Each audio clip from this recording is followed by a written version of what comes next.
Samoa tarsia langona mai au te minei whamaruru atu ia mei le ngai me whaito tasi ia o lea la ua mawhai ona ua ngai atu tua te whātonto nei mea laiti ia.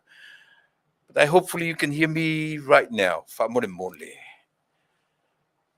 Whailo mai pia whapeo lewa e langona le lei mai le pese ma tarsia o le lei le whanongo mai. Ia ona e ia tatu malo le na fuafua nei le tau le valu. Ia pio le mera na u toeanga ia tuaitua se ina nei te iua se tau whaipe ina ia whatonu ina ia le mamoelea ai te teritonu o lea ua le lei i le te minei. Le pisa umia si te mina unofoi i le amatanga o la utautua i le mta upo lota maiti o le tatu te le vai aso lota maiti. No winga la tarsi o te lo tatou ia ua toe mafuta mai sa tatou mafuta i le session nefta o matinei ia pe o le mena e batuai vai malu i puenga ia ona o le va maua o matatu masini tua ia e whengata no unga lua tulu mai i mo toe apa i tua i o ai o te tonu a o le nai i nari fina ngalo malamalama ia e tari ai se whale tonu o le matu tautua i le nevaenga o le Afiafi. Ua o vai tatu te mito suma le 20 minute te ai le Tuilaepa le Afiafi o le asofa o le masina lo na iva. O lona winga te lua nei masina i e te toe ia ono tatu pa mai ina leo le nei tau sanga fia ngai fia au mga luenga. Ia u te toe fatalo fatu io e le atunu ue i le nei vaenga o le tatu tautua ia ono ni nei vaenga sa fali tonu. Ua tolu sumalvalu minute te ele Tuilaepa a manatu o le a papa veloa le tatu o unanga uma le lotu uma le na falta tu lotu i le au le motu fa fose i le tatu o unanga e i tatu nunga o le afa pe lava o no tu tatu nuina ia so toe saufa iatu ia ona o tulanga le maalfia ia o tatu masini ia mau fia ngai ma o tou. o e whafonfonga mai lai Samoa ma tātou i nei ia manatua le asasā o nei whanau e to e tapena le lei o tau fo i whai a o ngasa sa o langa le ua motu whafua se i le tele ia nga i tele se te mino ua nga i atua i whai a o ngasa sa tasi nei tangata langa o le tau tele vai aso e pei na sauno ai le fionga tamatai pale mia a vela na fa manuia lana fa malosi i whai a o nga e tau lolo le whai a o nga pe te whai a o nga le malo pe te whai a o nga tūlanga lua pe te whai a o nga le secondary school pe te whai a o nga le university o le whai a o nga pe te whai a o nga so sa o le upu nei ai o whai a o nga o i lātou e whai a tātou a o nga o i lātou na whai a o nga mo i tātou e tā ua tere la si mesia ai o tere i te amatatu la i whai a o nga so sa o le tātou si ta mai whaale tonu a la ta pepa o le lotu ta maiti, peita te wha atu ai au mai se to finga o mi e mai se to diti pepa atoa la ta pepa o le lotu ta maiti. Ia e fu e atu ata i te la songa fu e tau i le soto nai. Pe a whaale e whai o le maua o le tau loto, a o le whaale onga o le leo. Ia, pe o nai mei o te manatua au. O na whai atu ai leo Maria ia Yesu ma tate e komarola ta tala i le mā. Tate te ia le tau o le mautofu i ata ita. E le, tuso o le upu, tuso o le upu. Whai ngā whai a o ngasa. E aia ne ala la ta mea aile sa. Ua matua ai longa na matua. I le fuenga. Whai o le fu. E ta mo e mai nei, e ta alo mai nei pe o le puruafi. E se vai lo wha vale vale le onga le pepa. Le la o me alo ta miti. Ia tau le mautofu. Tau. Aso ia. E le o aso nei le o te tala no atuai. Hai vai leo te sau whai atuai lunga i. Leo te manatua. Tala o Tupa'i. Ma mea no ta whapea ta i ta mea ia o mai ta i te le vai te mirina. Whapea ta i ta o rungai le langi. O rungai le langi e tua i se la elu, e tua i e tena, e tua i tala umar Tupa'i. E whapea lo ta mawhauwhau. Ke ofo i ngei le langi tamo mo e i kariota ma soro whanua ai kupito. O le pūmo o mo o rota mawhauwhau. O ngā luenga tele la ia nei whai a o ngā susana whai. O le tau whaasanga tonu o rota vai vai. Ioi. Tau whaasanga tonu o si o ta whaale tonu i nā vai teimi. E whaamatala mai le tala ia sa kai o nā e le la au. A o rota mawhauwhau. Po o ngā whea o le langi e tū wai suka molo. Po o ngā whea o ao le langi wata te tilo i ao le langi. O lona winga o tua atu o ao le langi. O ina e iai Israel. O ina e whearua iai Mose malona to. E lei lalo whonga e lele. Whato a tatau malama ina ua tatau matua e. Whato a tailo ai. Sorry. Te le whare tonu na whea ngai mana i whaia o ngā susa. I sota vai. Ewe. Ai le tau di aila. Le alu le whaia o ngā susa mai. O aina whaia oina e le la au. O aina tā le papa e fia so o Yesu. O aina na wholoria. E tope mai au so na saua le lau i e whaari meilo nā ta mai i ta tuta mai tia on. Ai o mai ai ona, o ai lana wholoa le ia. O le wholoa le ia i ona, a ua wholo le ia, a ua wholo i ona le ia. Io nei whai a o ngā so sa, ma le lātou tauti ngā, io e loutu soifua, malo tātou ola. Leo o tātou manino ai, tātou lo ai, whai tau le a, e, i, o, u, tātou lo ai le whaaroma. O le tasi ma le whaarapi, le tau o le whaarapi, a tau o le whaarapi, ia le tasi o le selau le whaaroma. Wapi o inano ta la maita ita, io a onga le whaifi au. E muli fo i le lua whaapopo le toru, whaapopo le lima, to ese le fia, vai le toru, muli atu whai a onga palangi. A o tama ia na ta pena ina lo ta mawhauwhau whawhalea onga mai le amatanga. E le mawhaila ono tātou maua le iloa lea. Ono tātou pele tātou te amu i whaia onga sa. o te Faafetai i le atua ia i latu. Tau te maua ro le tua i ngā languna lea. E te tau fu lana languna e tatou whanau. Sa tatou ngā luenga tau mawhai mō latou. Wa tele a whanau sa mō le atu. Tele a whanau tau whapeo latou mafofonga. E o oro i le universite. Peva ai maulalo whapeo i lon tamā malon tina.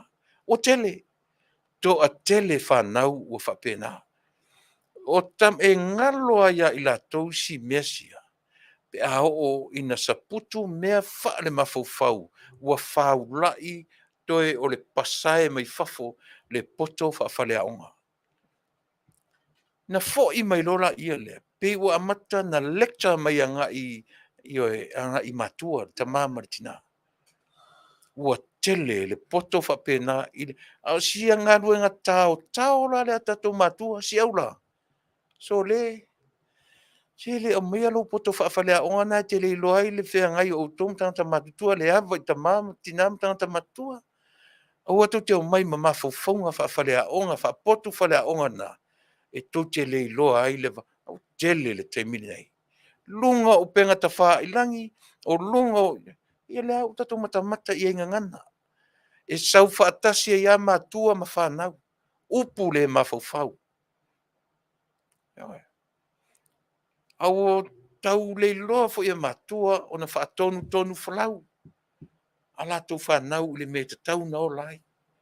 O tū u whau tamaiti. O tū u whau ala tau whanau. O lei loa e la tu whanau le vā ma ainga. O lei loa o la tu ainga. O lei loa tu maanga whasamomoni. O lei loa tua whawhine tua ngane. O lei loa tua ngane tua whawhine. Pāti whatasi. Pālalau vale whatasi. O anga na wanga iai tupulanga i nei una po. Yeah. A o mea o mai e lalo le category le tau te tala noa i le Afiafi nei. O lea. O lea. O le lotu atamaiti. Ua toe whasamulon minuti tā le tu toe ua te aile tu la fitu toe sfuru ma le whā. Toe suma whā tali tu la valu a tali tu la valu ia o na tatou whengai le ma tatou malo ia mai Samoa. Tali tu la valu lo ingo le tau le valu pese wa ai le te mi pesao. O le tāna tatou na New Zealand o tā se fia le te minei. Se i tau me se si tatou o le New Zealand te minei whamona.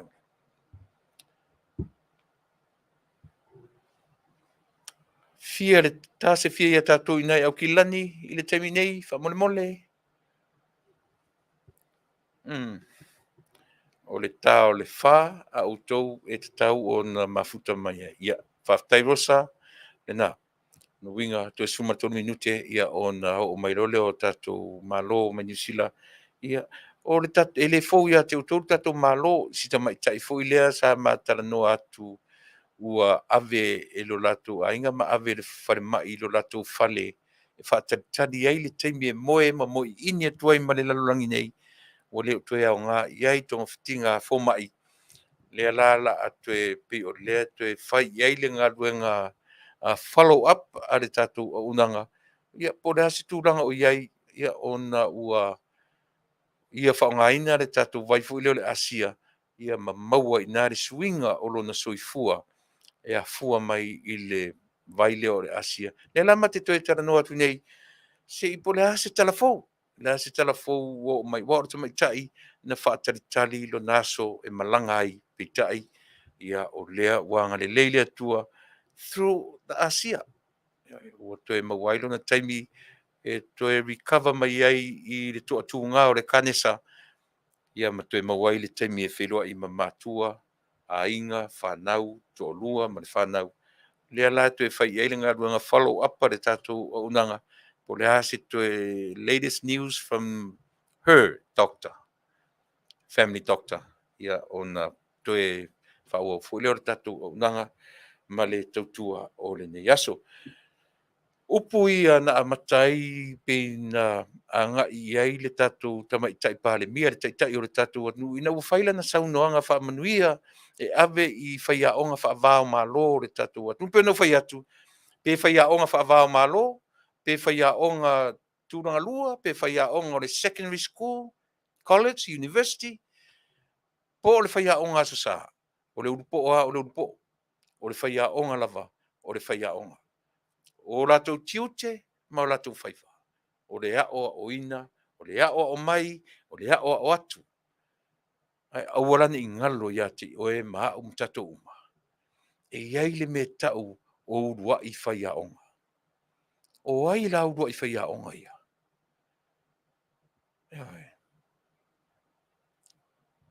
O oe maa. Once you become parents, once you become mom, you become dad, o oe o le whaiaonga mua mua. Whanau. O tātou o ruai whaiaonga i o tātou ainga.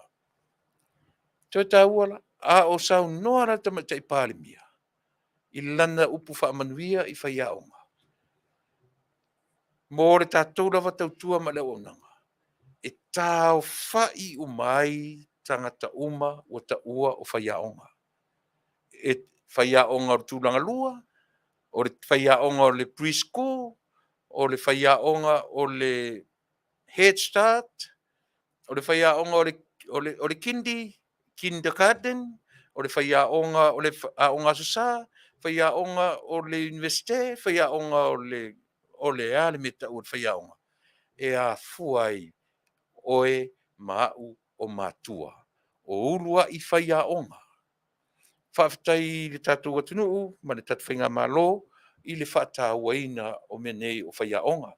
Pe o lau whalongono atu, ia le whula o te vai atu i sia wō, teni, uso, malo, te oe marwharitua, ia tina, pāterika, tafsia o Manuia o lua mane no whalo.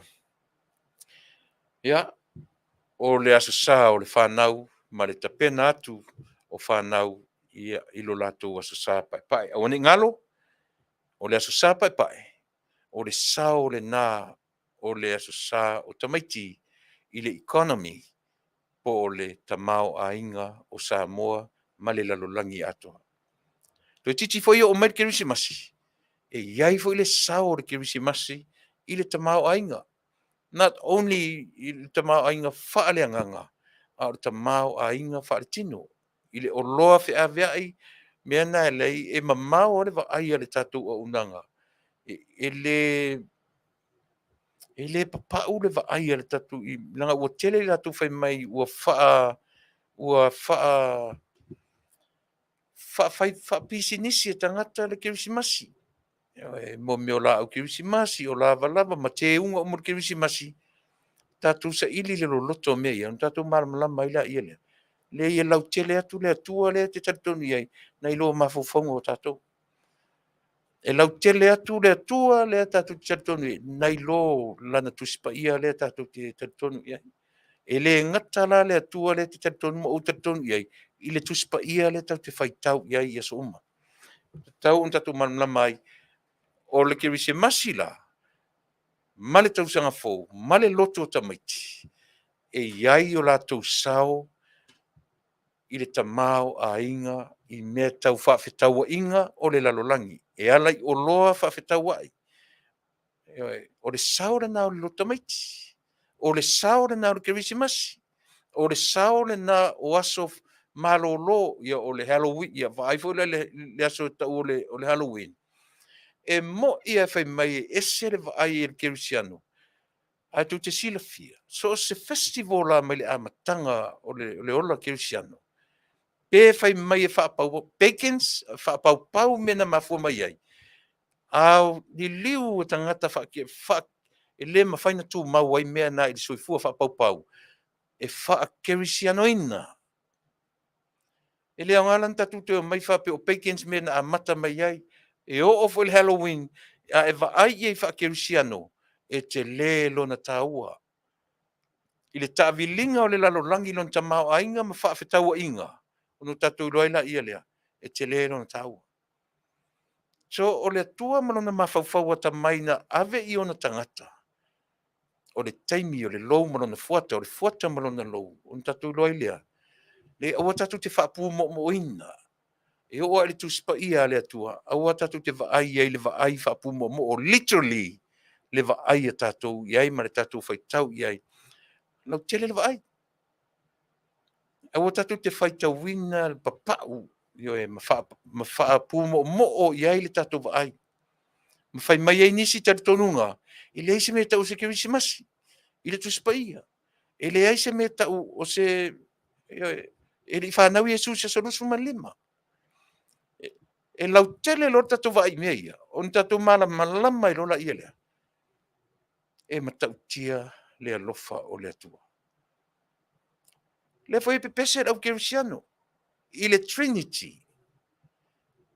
Tatou te fiu e su e le tusipaia se upo e tau o se Trinity. Po se atua tolu tasi pa ia, unless we read le tusipaia i lona lo loto, ma lo tatou o i ai totonu e whaitau, ma tatou vaai ai from different perspective, from different angles. Tau te malamalama i background so le au tustala. Tatou te malamalama i le taimi, ma le ituaso, ma le mafuanga na tusi e le tustala, lana tala o le tusipaia. Tatou malamalama le leiai. E le tuli la ina au mai o lea ele o yeise upu Trinity, i le tusipaia. Ai a tatou malamalama, i le ke nese mai le amatanga e tau le whaalinga. Nā iai tutonu, nā me tau o lea. O le atua tolu tasi pa ia. Only pe au tatou whaitau masa ili to toa ia. Mena alina o la tau wea o ngai mo meo seminalio. Ele ngatai ala tu sa ili ngai mo meo pai po school. Ia mo meo tu inga o nga fo. Mena alina o tangata sa ili. Whaironga mwhaifonan tatou whapea. Ele o whalea o nga le ai. E iai le taua. O sa ilinga i latou. E o e sa i le loloto o mea ia. Ia awaini i whaatata e alunga re tatou talanoa i tuspaia. Tau ala mea ia. Talanoa tu foila i le mea le tau o le kirisi masi ma le lotu. Aso sao lotu tamaiti. E le whaatata e alunga ala la talanoa tu ia te oe. Le loloto leo le vaai le tatou tautua. Awani toi whai mai se si tatou auaunanga. Ua whaapisi nisi e i latou le aso sao lotu tamaiti ma ua whai mai ai. Ma ua sui ai le lotu tamaiti i le aso sa pai pai. Papa u yo mawhauwhaunga na very shallow minded. Lea, whai mai ua whapisi. Sila ma te toa iai o le loto tamaiti o lona sao i le economy ma le tamao a inga o le atunuu. Lona sao lea, o lea. O le whaatau e tangata o lava lava o mea ai. Ave i le au whai pisinisi, ave le au whai pisinisi tupe tutono banks, ma whaata milo ai. Ma maua i nā le sao o le lotu tamaiti mana kirisimasi i le economy po le tamao a inga o le lalolangi atoa ma le atunuu o Samoa. Wata tatu temte tolu minute. Leu tele o vaai atua wanga i mai seisi.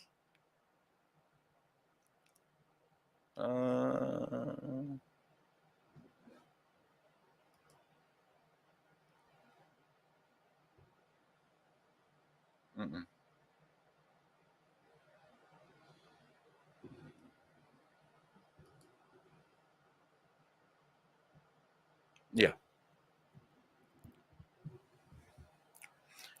Sau noa la te mai tai pale mia. Na te faafetai ai i le tūlanga o whaiaonga ia. Peiwa o langona ai le tāua o le foi, e watu e foi la ma le matou whamalo i nei whaiaonga. O latu ai le whamalo i whaiaonga uma o Samoa, i so o se aonga. E a watu ai ma le whamalo i mea tau o le matua Samoa. O le matua, tamā, tina, o outou, o ulu wa i whaiaonga. Malo whaftai, malo le taupati, malo le finau, ia i latou uma ua taua o matua. O le taimi e taua i tatou o matua, o tatou o whaiaonga. O ulua i whaiaonga, ma o whaiaonga fo i totonu o tatou ainga. e le faigofie tiute ma faiva faa'afaiaʻoga. Iai na isi matua ua single parent, toe o le tamā, toe o le tinā. Ae matua i toa lo te puro i isi tamā, ua i le tamā ua sola le tinā, e le tinā ua sola le tamā, e iai le tamā ua maliu le tinā, e iai le tinā ua maliu le tamā. Ae tausi to atasi mai ia lana whanau. Ia pe i fo le tamā ua maliu le tinā, toe whai le sion to orua, le se meleanga. Foi o ina e mau ai le mea tonu lea o lea. Toa tatala lava ia le whaipuiponga i oti. E le se la meleanga. E le se meleanga le toe whai o le to orua, ina ua maliu le paanga, ia po le fo ina whape le pele, ia mawhai matamau tamaiti, tinau tamaiti, ia to orua. O tātou la, e pe e temi ma te taratara noa whape ngai mano to orua, a iei nei single parents, e whape mele le tara lu to orua e teo. E se amu i ata ua, mi ata ua le tate whiola le, abi uma tā tala i ta whanau, ai tā lofa isi la whawhine, tā lofa isi la ta maloa, ele o maua a whape o ta manu fto, tasi manan whanau, toe a o le leo whatama, ua misi le whanau, le leo whatina. Pena fo tina no fto tasi, misi le whanau, le leo whatama. O inala, e ave iai le tatu whaamu ia, io e mo i latou umalawa. E leanga i le whaingo fie le meo le ngā ruenga a le whaiaonga no foto tasi. Lau ta ua ia mātua o whaiaonga. Aisia, muri whaiaonga whaau mai i whaleaonga. A o whaiaonga mua lava ia. Whea ngai mau tātou ainga i le lalolangi o ro whea ngai ne ma tātou. O ai, o oe, mao. A o tātou whanau fwila, tasi ale o le me pitau ese ai, ar to telefoi o mātua Samoa, ua muli whainga whapalangi. Whainga whapalangi tu whau ata maiti. Umarolo le suvarto sanga, lo surtasi tamaiti, pura tamaiti ane mele. A or Samoa la. Pe whai mai a ua fia se lau whanau o le whanau. E whalongo mai a si tama, si teine, o te atu, so le se whaatonu whalelei lau whanau. Whaatonu vai whalelei, tamaiti, e ti ngāna no for tō rua, le atari imar tō rua, ai pe e mono atua i ai, si leo sia. E awa ni ngalo ia i tātou. Ua uma o na tu mata manga le ngā luenga a le atua. E se fo i whai ngā le atua i e le Samoa. O ola ina no for Samoa man palangi. Pe no for Samoa ma seisi atu nuu. O lono winga o le mea mo o mia le na Samoa ua tala le ngafa i oe. E mo o mia le ko 50-50. 50-50. 50% le anga nuu le lonto orua, 50% le anga nuu. Ai leo le latu o e tam whai e dominate atoa e lau anga nuu, le anga nuu a luto le ua e whai puipu e. Ko 50-50. Ono tatu roila ia lea. E taua. Le ua o matatu maa lo se i a mai lunga nei wha. Mone mo.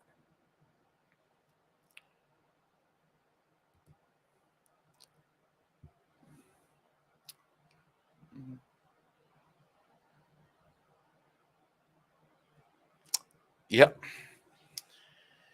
Leo veatu o mai le tatu maa lo, le tamaitai o Polevia Auafa Robertson Fuimaono. Ia, o te manatu e le fou.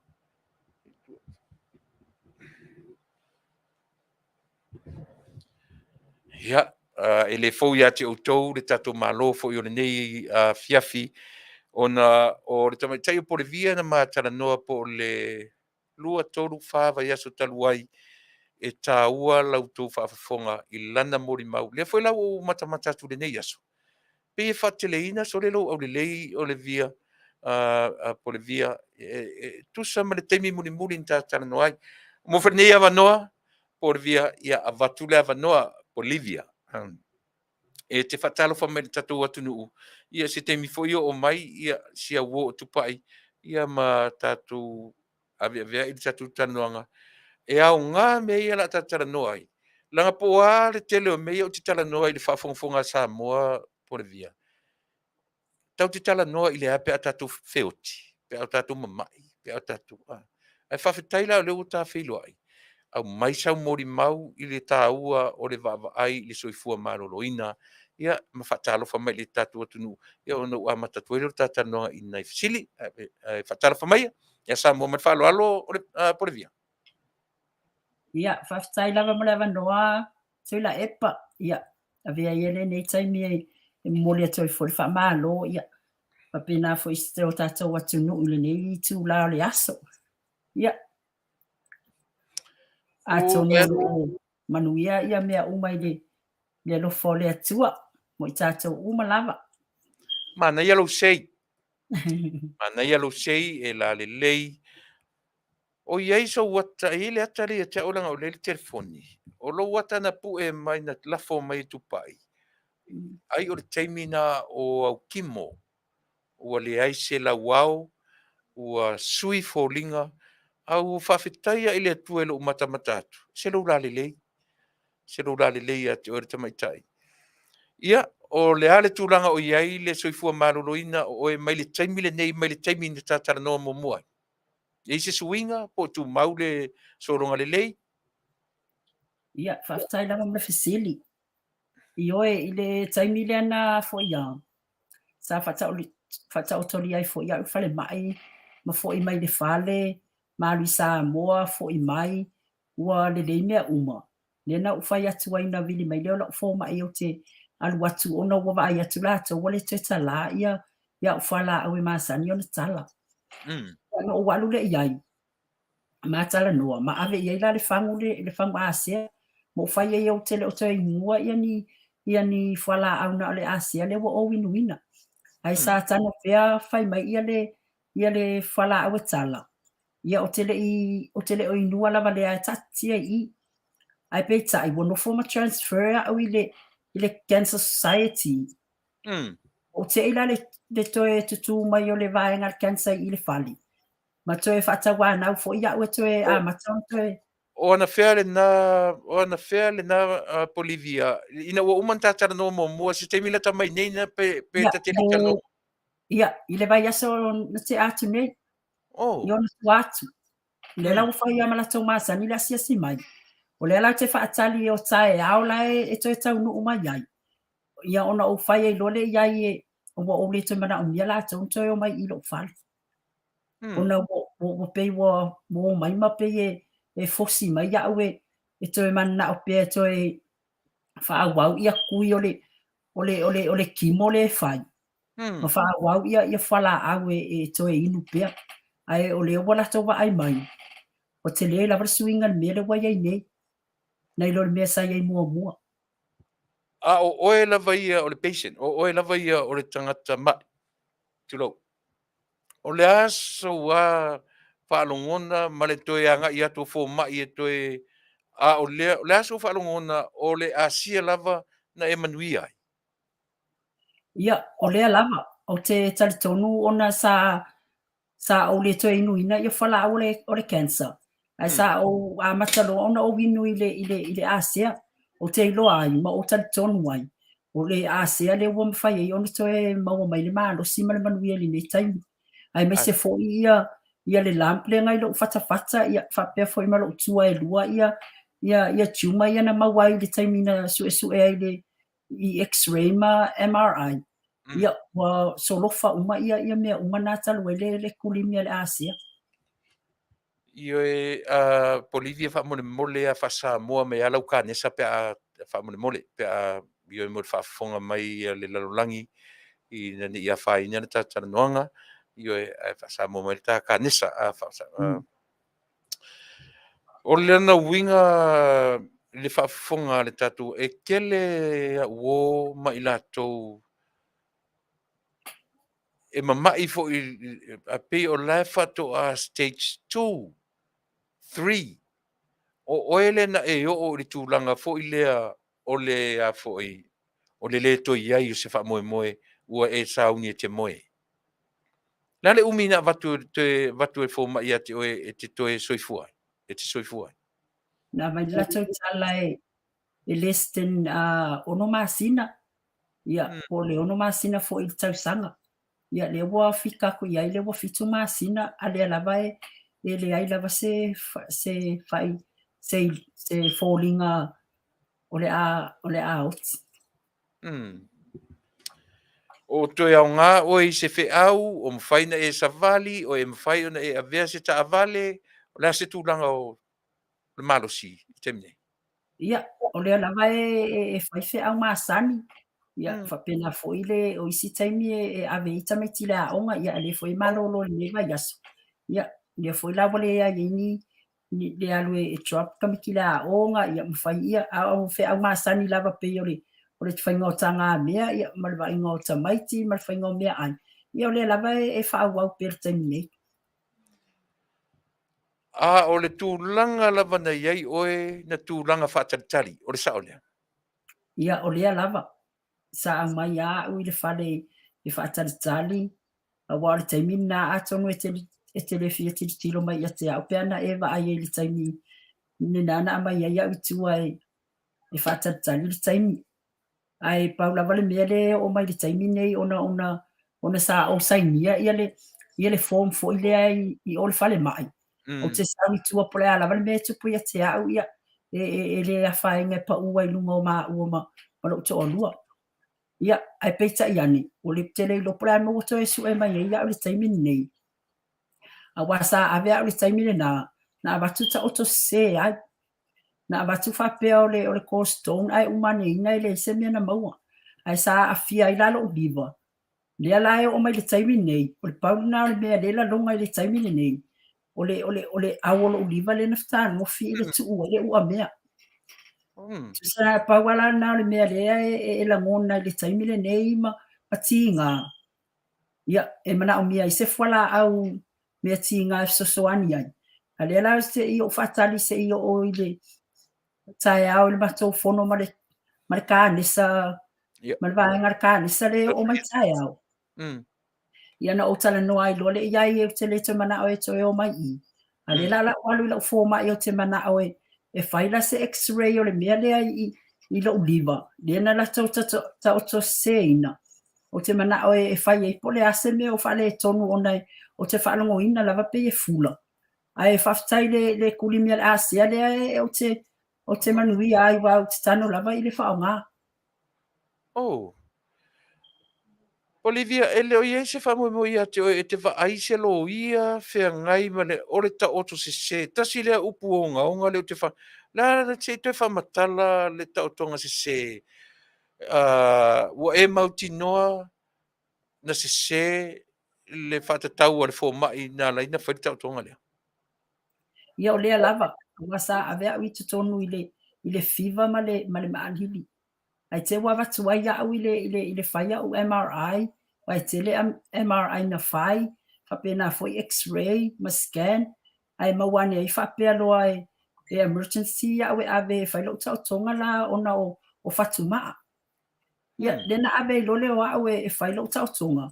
Ai te wa uma mai ai o tina ngā ina i loa i le next day, i le aso so ai.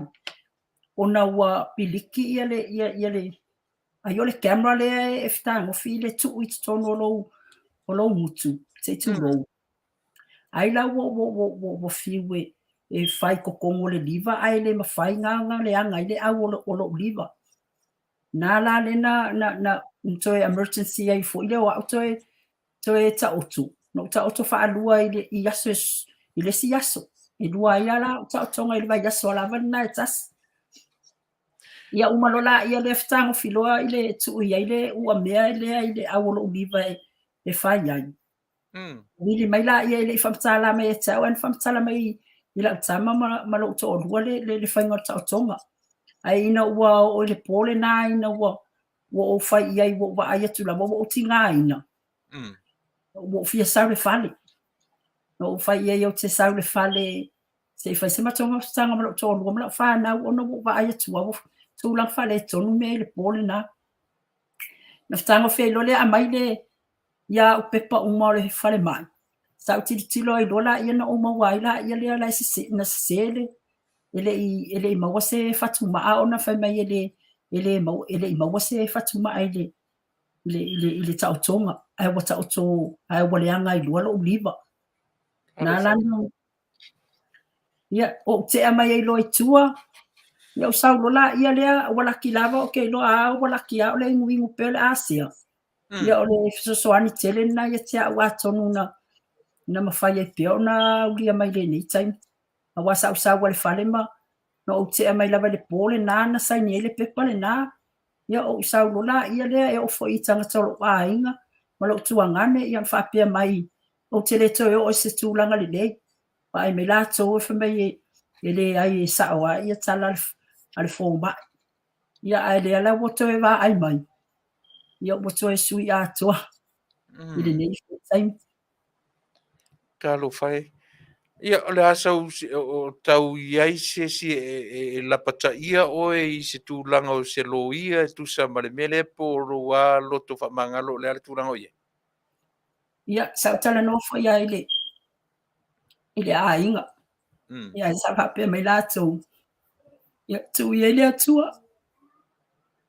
fai e fam sinton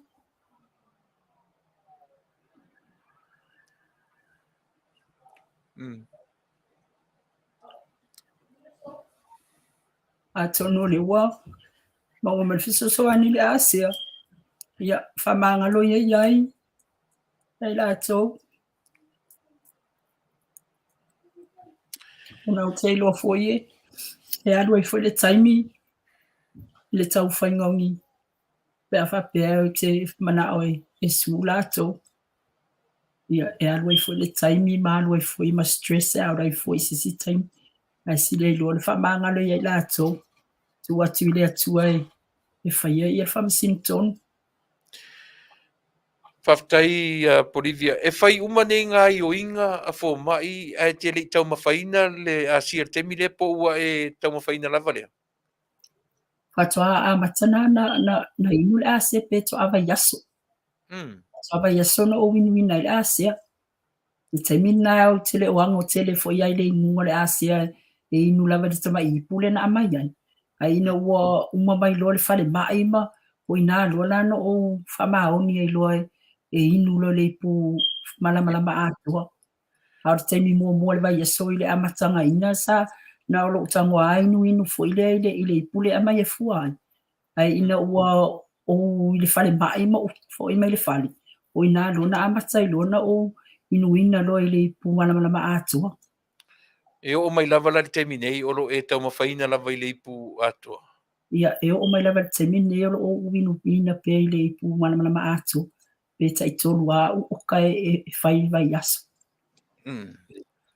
oi ia o le utaunu mai ia le tamaitai o Tupa'i ia mo fo ile avanoa ia Tupa'i to titi a Fasala o le tatu vasenga i lo faianga ia Faafetai o lea ua o taunu mai ia o lea ua ma a matamea ia ma le tamaitai o Polevia ia ua le se Faafofoga'aga le tatu atunuu Polevia mai le taimi mulimuli na tatou talanoa ai e o mai le taimi nei o tu mau pea lo malosi ia po faateleina po ua faasolo na le alatulaga o iai le malosi ma le taimi mulimuli na tatalanoa se ia o mai taimi lenei ia o le malosi lava ia o lo tu mau pea tai o lo solo lava na le leine uma pa lava na o le o le fai lama mati ngalo uliva le tule na ta otu pa lava na o le mea le fai ma pa fa mai ia fala au meti ngai inu ona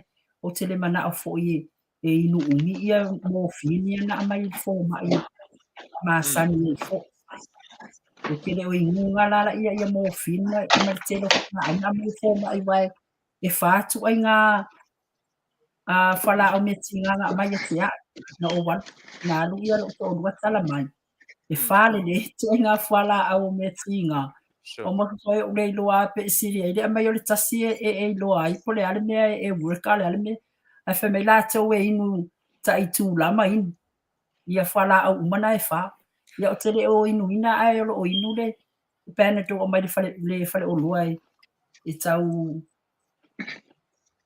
fai enti nga o le vale e fa no ina ai o te Faafetai ai le Asea le fiso soani e o fo ile kulimi O le aonga ia wai e olo ai lava ia le fo ia e whaalongoina I lava le mālosi. Faafetai te le lava Samoa Faafogaga. E mo mia lava e Polevia ia lau tatalo o le vai foi. Tātou te whaatuatua I le atua e inu ma le whaatuatua I le atua. Ia e le na o le vai ma tātou whaatuatua I le vai. A o le atua e ou le vai. Ia e mo mia foi e tua fine ia lau tu tatalo. E whaafonga mai le au prayer warriors. O lo mafuta mai le tātou I o le nei. Tātou te le whaamoemoe tele I le Asea. Moni Faafetai I le po I vai ua sosoani I le maitai. Ai mo mia lau tō sosoani I le tatalo ia mo te maitai o Polevia. Tupa'i ia o le pe o le lava o te tamwhai tutuli loa ia sia tā paanga se wofo I ona pe o le ua tōru I whawa I aso taru matatu tanonga mulmuli. Le lavarana o toi tuli loa le malosi o le tino e ese mai te mi muli tātou tanoa. O le lava e maila na tala. O lo tu maupea le malosi msolonga le lei se ia vangana ai le vaenga le na ta oto se se ai na ia. Na sau whamtalanga I le vaenga tupa. Ia, malo Faafetai Tuilaepa whamalulu atu. Wa whaalima no log in, log out. I couldn't get in. Anyway, Faafetai le lofa le tu o mwhaina tātou toi mawale ne ia wanoa tātou te mafuta ai. Io e o le tūlanga le nai le uso ia Polevia. E tuli tatao lava le support weekly. Every day I'm always connected with her. Ina ia maua mai se o te lenga po o solo le lei mea ia te ia io e solonga le leilo na health wise ile ma io le cancer pe ona sa no Polevia ina wata oto se o ia fato ao na iloa ina fta ao na sila fia tonu le tūlanga ina ua te ia e falma ifta afa matala e lonalo ia te ia. Ai wawili atu fo mai fa matala I le atali ia Polevia le tūlanga o le mea lau o le tautonga Polevia le nta oto se ai.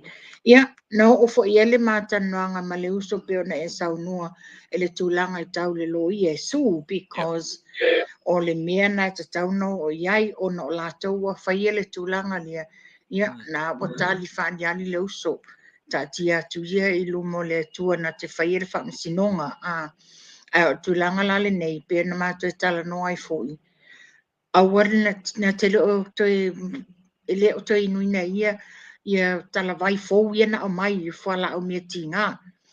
Ona titilo atu malolosi I mo fiends ma mea ia wa o mai. Ola o tala noa la ia Polevia. Lea, pe tau tanga I mai. Le mele ta o le nebulizer. E wha ngā le nebulizer. Ona o le nebulizer e te umalona tutotono le tank le vai le Asea. Tu lo le masikono I te mana vaina. E vave na transform le nebulizer I o totonga I mama, le fatu, whapea fo I le liver, kidneys, e vave nga travel ai le nebulizer. Au maise la le tūlanga le whamtala le uso e ti ngā. Yeah, ele o se mea whaingofia fo I le liver when you deal with the liver. Yes. Le lana tala no ati ai tam whai sa ili lo le nebulizer. E inu pela na Asea pe na masani ai. Ai wha ngā le nebulizer mana vai nei tonu. Ona e vave nga travel nebulizer so soani ilona ti ngā. Ia on tūlanga iai e pe e whata I e whoia au ina ua so ta I mele uso. Ua avea pe o le tūlanga sa o ai lo tau sa o fan maki. I la ua ula lea personally. Ona wai loa whal mai lato mea o whainta o to se ina Polevia. Lea la o tūlanga whanganga ua tau mawhai e fosi Polevia to e lato I lalo under their care and the program. Ina ia monitor tūlanga leo lona liver. Because as far as the cancer is concerned, what te lele swinga I le leuso ia Polevia wa malosi, ai paule whale tonu lea I le taimil nei, o le ti ngā o lona liver lea whapea, o lo ia le ua mea lawa tu I tonu. Tupa'i. Tupa'i whamole whautuaina si Samoa me ale takanesa whamole ia Ia, o okay. le I mo le Faafofoga'aga ina I te ua I isi e manitoina Ia. le tatu tanoaga ia mai Ona whaloalo. o tūlanga le mai, ia, tatu tau ia o le mai tūngā, Ia. ona tūlanga le iai, wata oto se ina ai la I le taimi le na sa tina ai ngai le uso whan mai. Ia, o le mautonu whan mai ona sa I lifo le mai tūngā le maua le uso, ua solonga le lei mea uma. Ia. Ia mana tua foi, le sa tatu tano ina iai a ungo le vai. Ia. A whai ao ngā le vai ate oe, o a unga la ia, ona o lewa a mai fafo le telo le toxic ma le poison, o lewa nei tono tino. Ia e pewa a vea la ia a unga le nei, le na toi whata o to lia leu so mai, o lea na leina toi a foi. Ave ia a watua loa, o le mautonu whan mai le wata o to se ai loa. Ia o tu langa la le iai, pelan toi whai loa mai leu so le vai aso lentia nei, ua te I le toi tutu watu o le asia singa a fō mai. A o me ua, sensa o tua whal mai lon whani.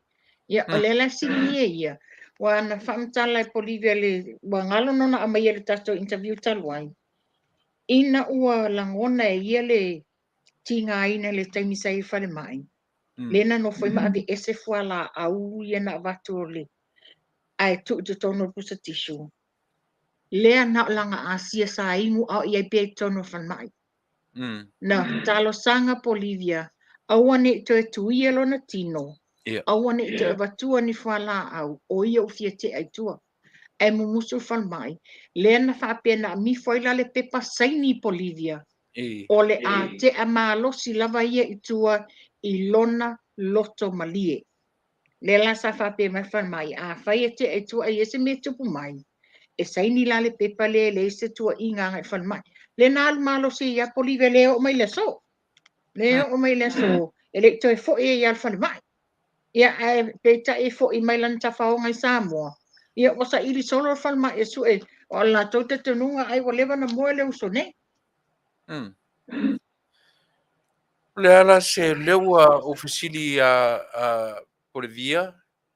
Vea o lena e au mai o iese langona ia te o le a e whaisa o lo I fō mai e tā ofi e aware toe anga I atu I lo mauta. Tu maulo ma fau le tūranga lea. Ia o lea lava le la o te whaatari tai au lea e o mai ai lo whali. Ia ona o whaisa o lo le ia o te mana o mia la tō I taimini ne. E le o iai se second thought ia te oe mo alatou whala au ma latou vai la au e a fua le mafaufaunga fuile o fō mai e ui mai ai le ata mai wha le atua.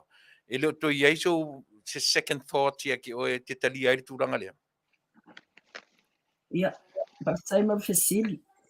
Ia o te iloa o la lava I loa le taimini nei.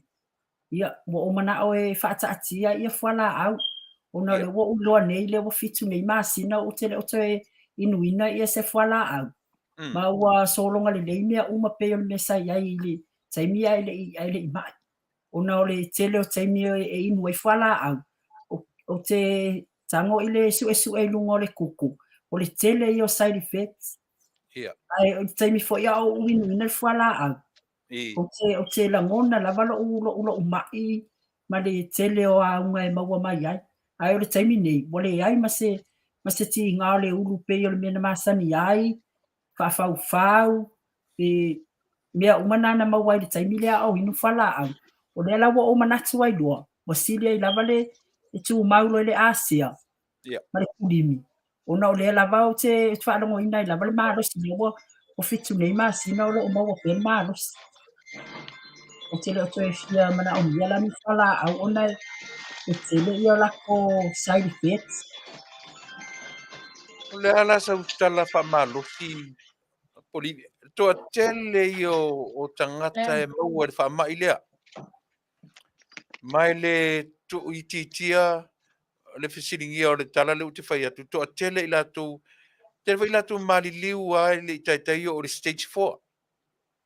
Pe o ele wa e o tumtumunga o le asa utala fa malosi ia i latou ma le tulanga le wa e tapena ia i le vaile o le Asia.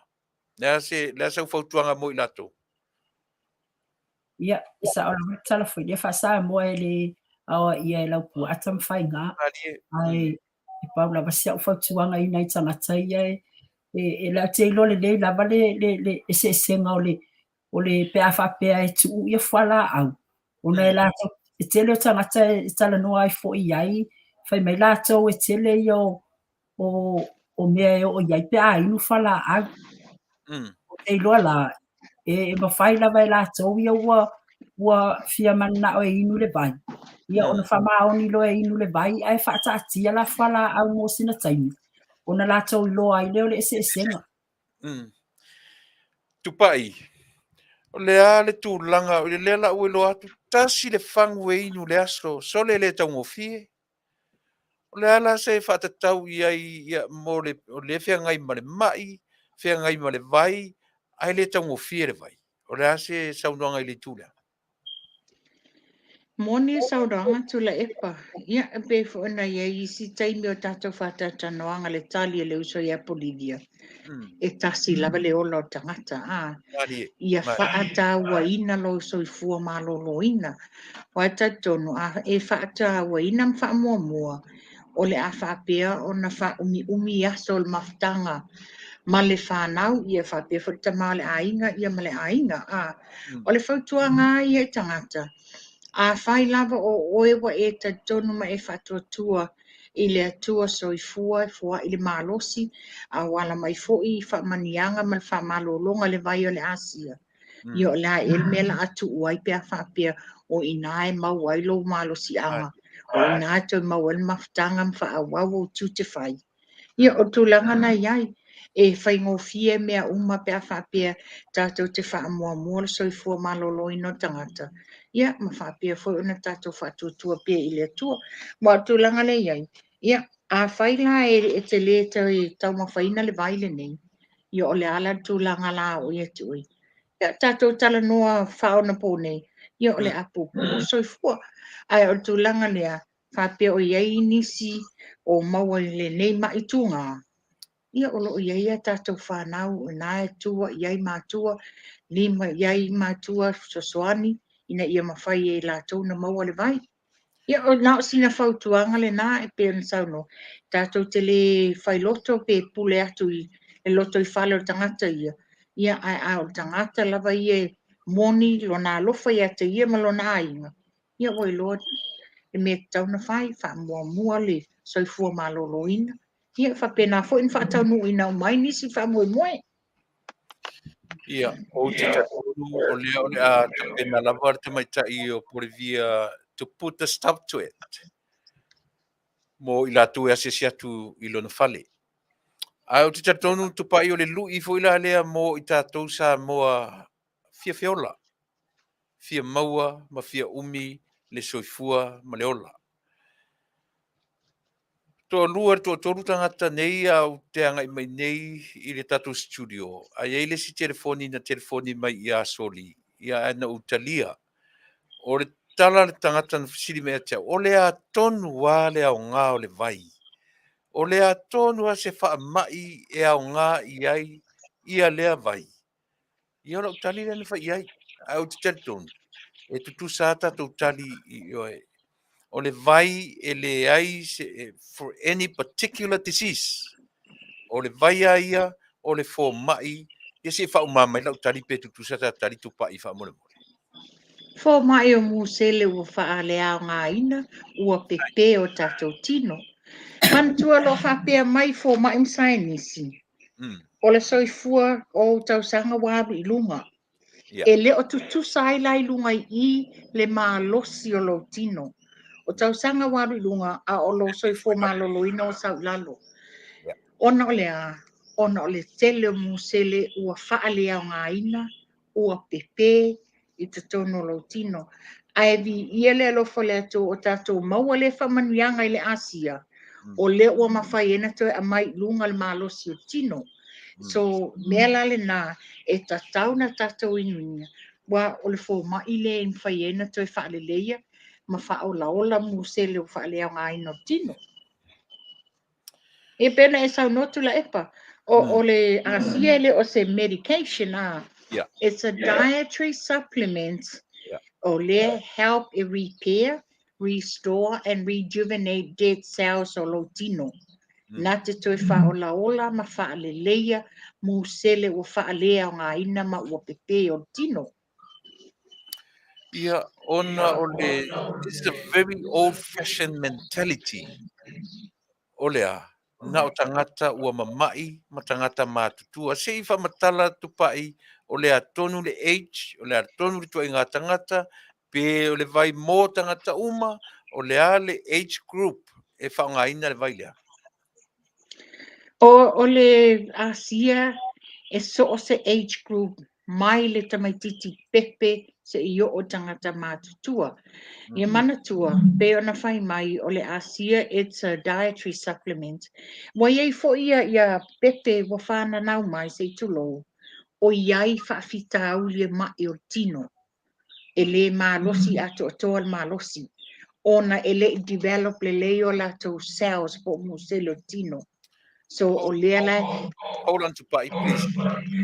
Leanga o lesa uta o le 12 years o te amata i o e tau ona whaongaina i le vai lea. Se toi whamanino o le vanga lea. Ia, o tūlanga leo le tausanga, sifururua tausanga, ua mawhaina lato a vea iai le awha ipu mai, a o le whapea mai sainisi, mō tamaiti la iti. Ia mantua fo le dose o le Panadol, po le Pamole a mai el fo mai. It's only a 2.5 pe 5 meals. E mawhaila na wha o ngā whapea na i tamaiti. Manuia. Ia, waila le tāua tele, taipia o le manisia, vo le whaonga e tātou i tamaiti. O le tāua na i le leile le whaafonga le lei tātou Samoa. Nanga pe o le tolo mai le si tina. Whai mai wha mole mole. E fia oka le vai moro tina. Ma le lilo i le tina le ngakolo mai. Le ai o ia le si tangata o wha mai ne. Le whailanga wala au mai e kolo mai mole vai o lo tina ma lo utama. O le manatu o ia o Samasoni o le maua uma tātou wha mai. O le e o ngala le whaafonga me Samoa. O ni e tam whai te wala au mai watu le vai mo lo utama ma lo tina. Ai te tauna e mawhau o ia te oe. Ngai te ua mā losi lo utama ma lo tina. Ai te le whale tonu o ia tātou le wala au mai i le vai.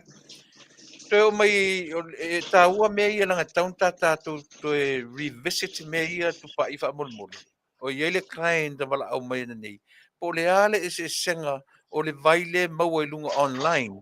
Ia ma le vai lea e whaatau e tātou nei a lea fo i le tau o tātou nei whaatau le vai.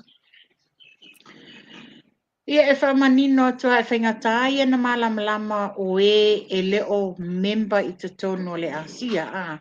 Wai pe o tātou nei members, o leo wa umana a mai le whaafautuanga e le company i tātou whaete tenga o tātou whaongaina leo o le asia le a mai lunga le eBay, Amazon, mai si upenga te whailangi.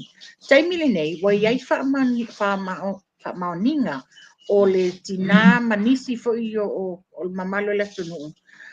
Ua mumusu e whaatau sa o le asia, a wolo a mai sa o lunga le eBay. Na o oila le tūlanga ma le Amazon. Na o oila le tūlanga ua toi maua isi ngase. Ai o tātou lava lātou ele iaini mea whapea le taimi sa whaingo le asia. O le nāla le na toi tuu ai loa le whaatau ngō le vaitau ngō fiele nei. Ia ai whaatau sa o le asia. Ono tūlanga la nei. Whapea o vai e whaanga le whaatau lunga o penga te whailangi. O le asia e le whaatau a whapea langa vai. E go through le sponsorship le iei tātou nei e members. Ai o mai nei, e le o mautonu po o whea me a mai ele formula. A o a tonu le formula o loo i to tonu le vai le whaatau e la tau nei.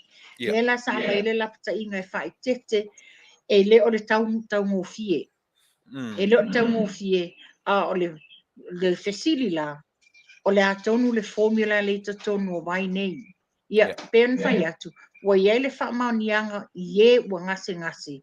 Ona o mai nei sa la tau maua mai lunga tu penga tu whailangi. Ia, e tā ua, ia, ka koe revisit mea ia Tupa'i. Langa o levan tata noina mai le amtanga. Langa, o to tele o tatu tangata e inu wa Manuia. Fai mailo o lava. Ai more sila fia e tatou. O le taimi e tu uai.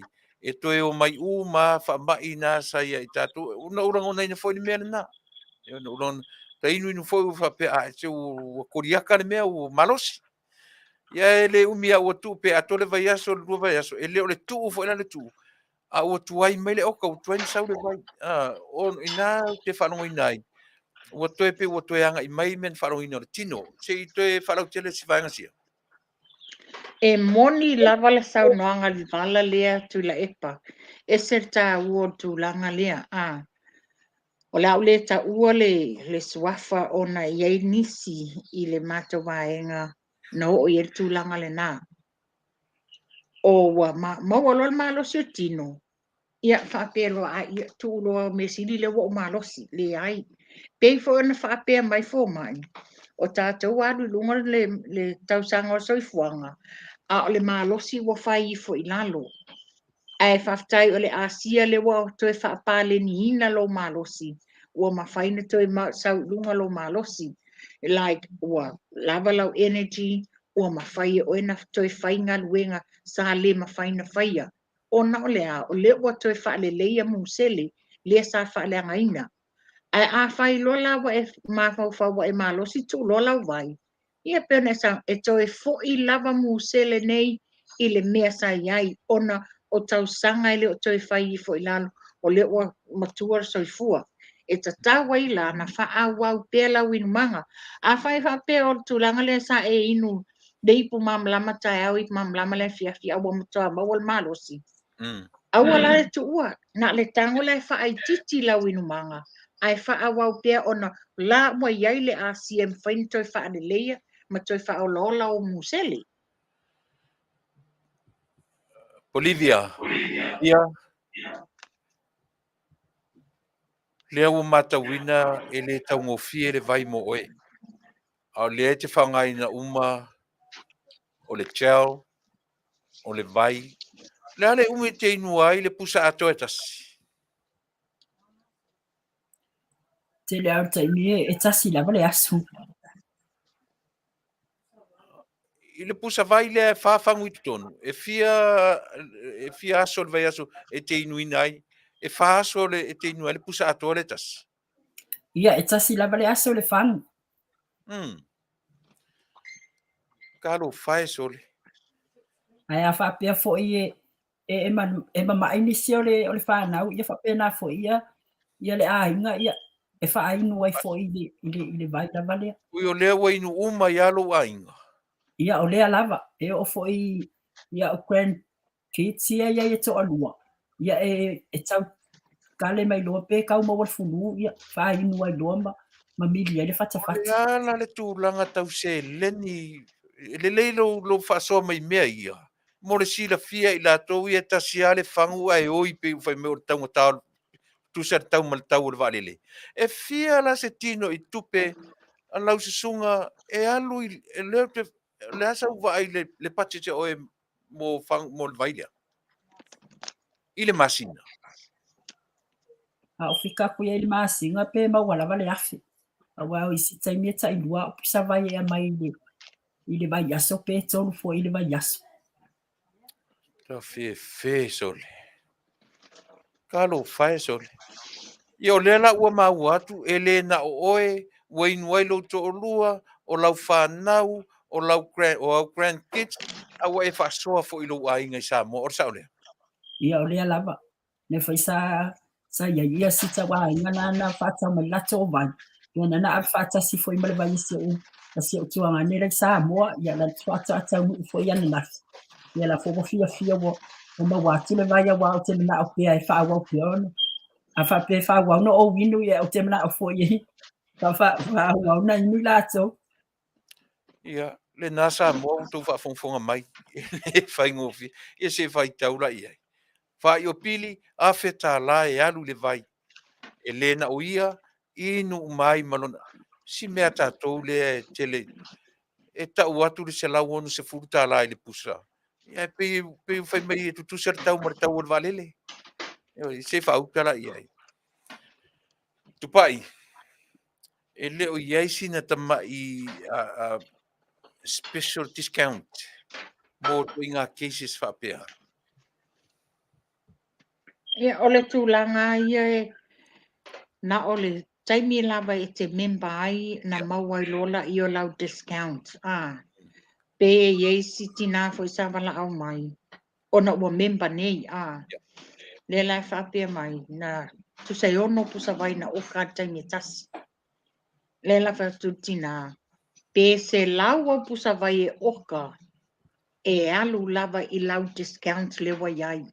E le te e te i eila tina mai o le mana i a whakua sa onga na e a whai e te sila fia o e te mai a e te fia mawina la asia ono sa i whaputur sele ni whai le membership ona o isi au wai muli muli mai umalau membership e te leta to nia se si tau ngata na le lua se lau lusu tasi tala 5 su sene nei New Zealand e te mawaila wai pe se furu pe fia o pusa vai e maua lava i le tau lava na tasi lua se lau lusu tasi tala 5 su sene o lau discount lenga le o maua through lau membership le o fa lo man stone o le taimi foi nei o lo ia ale special ale company o lo fai anga i le renew 28 now this is one of the powerful product ale Asia ia o le taimi nei New Zealand le o tau te atu le malulu to a tele nei tina tata sanga mai i le jaule nei taimi le malulu a walfa na witi tafi o isu se tulo tale o tamaiti taimi o malulu ia na on ale special na e maua discount price Kofe Minnesota. Na sulua tala le kofe Minnesota. O whatasi mare vai. ia a fo tuanga la ia le au mai e le fa pewa e fa moe tasi e ngā lue ngā o le Asia. E ngā lue le Asia ai o oe lea e te fia maua malosi e fai fo i lau oe pito la au o le whaai titia o me ai ngā oa, whaai titia me ai lololo, whaai titia me ai sumalie, ma me ai o ona, whaai titia le caffeine tono tino le kofe. Whaititia te paa, whaititia le awa malosi. Ia o te tau tino tu lava o au tangata e selling kofi. Ona o au tangata e umi taimi e ala i ngā luenga ma me whai. Ai Faafetai wa talu nei na o mawaina le Asia. Ua tasia wham kofe le masina. E le pe o le mesa iai. E tai tolu tai whawham kofe i le masina. Tai milena awala ngona foi la tele swinga man fifia wale o te mo se vai o le tino Mole au inu sura e fia inu me sua malie o ro ia le sell performance ia ta mai package o ie to tonu le pusana fia le tau fast food la le pusa tors furu package to tonu ia ia le mo le mafofau ia mo le fa marcia por energy ia ma le afolisi me Tupa'i o le mind mo e wa ngalo me le mafofau o mo dementia po le Alzheimer's o tato vai la le na e paula i o product ale Asia ele o mafaina la to famatu o mai se tau sa o mo New Zealand po Australia o paula na o mai o lo alu lava i le tau o le tupe Amerika e limas futa la US i le pusa e tasi plus malonga shipping and freight na lai onos fulu ono ta la ai le pusa e tasi ia alna foi fai lo American company ona ele o Fasa fua i tua le malo le atu nga members only you can only do a one-off order you're allowed to order 3 products Ia e pule ala oe pe tolu au energy, pe tasi energy, tasi le mood or mind, pe tolu le mood, tolu le mind. Naia. Nai mea o le vaenga la na mo tātou e fia mea soda mea somalie. Ai ese la le soda ma le self performance or the self performance. Not only is it have a sweet taste, and na te avatua le soifua maloloina, so might as well inu la le self performance instead of soda a tupai. Yeah.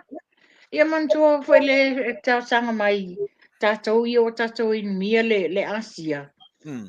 Ia tele between le 2 to 3 liters of water e te inuina I le aso. Ona o le tele le vai o uli na te flush out mainga le toxin and the poison le te tono tātou tino. Ia a whapela te whaawau le inu o le vai sumalie. Ia e paula nā tūlanga iai e whaapopo ina I fo inisi mai o tino tele le me sumalie. Te o whaitau atu ale penesa sipo. Le whape mai penesa, whaatai tere Tuilaepa mo le whaaso ona o le vai o le Asea. O loto o lua e 5 masina o inu I le vai. I'm telling you the truth. My husband was really, really sick right now. The Asea is not helping my husband at all.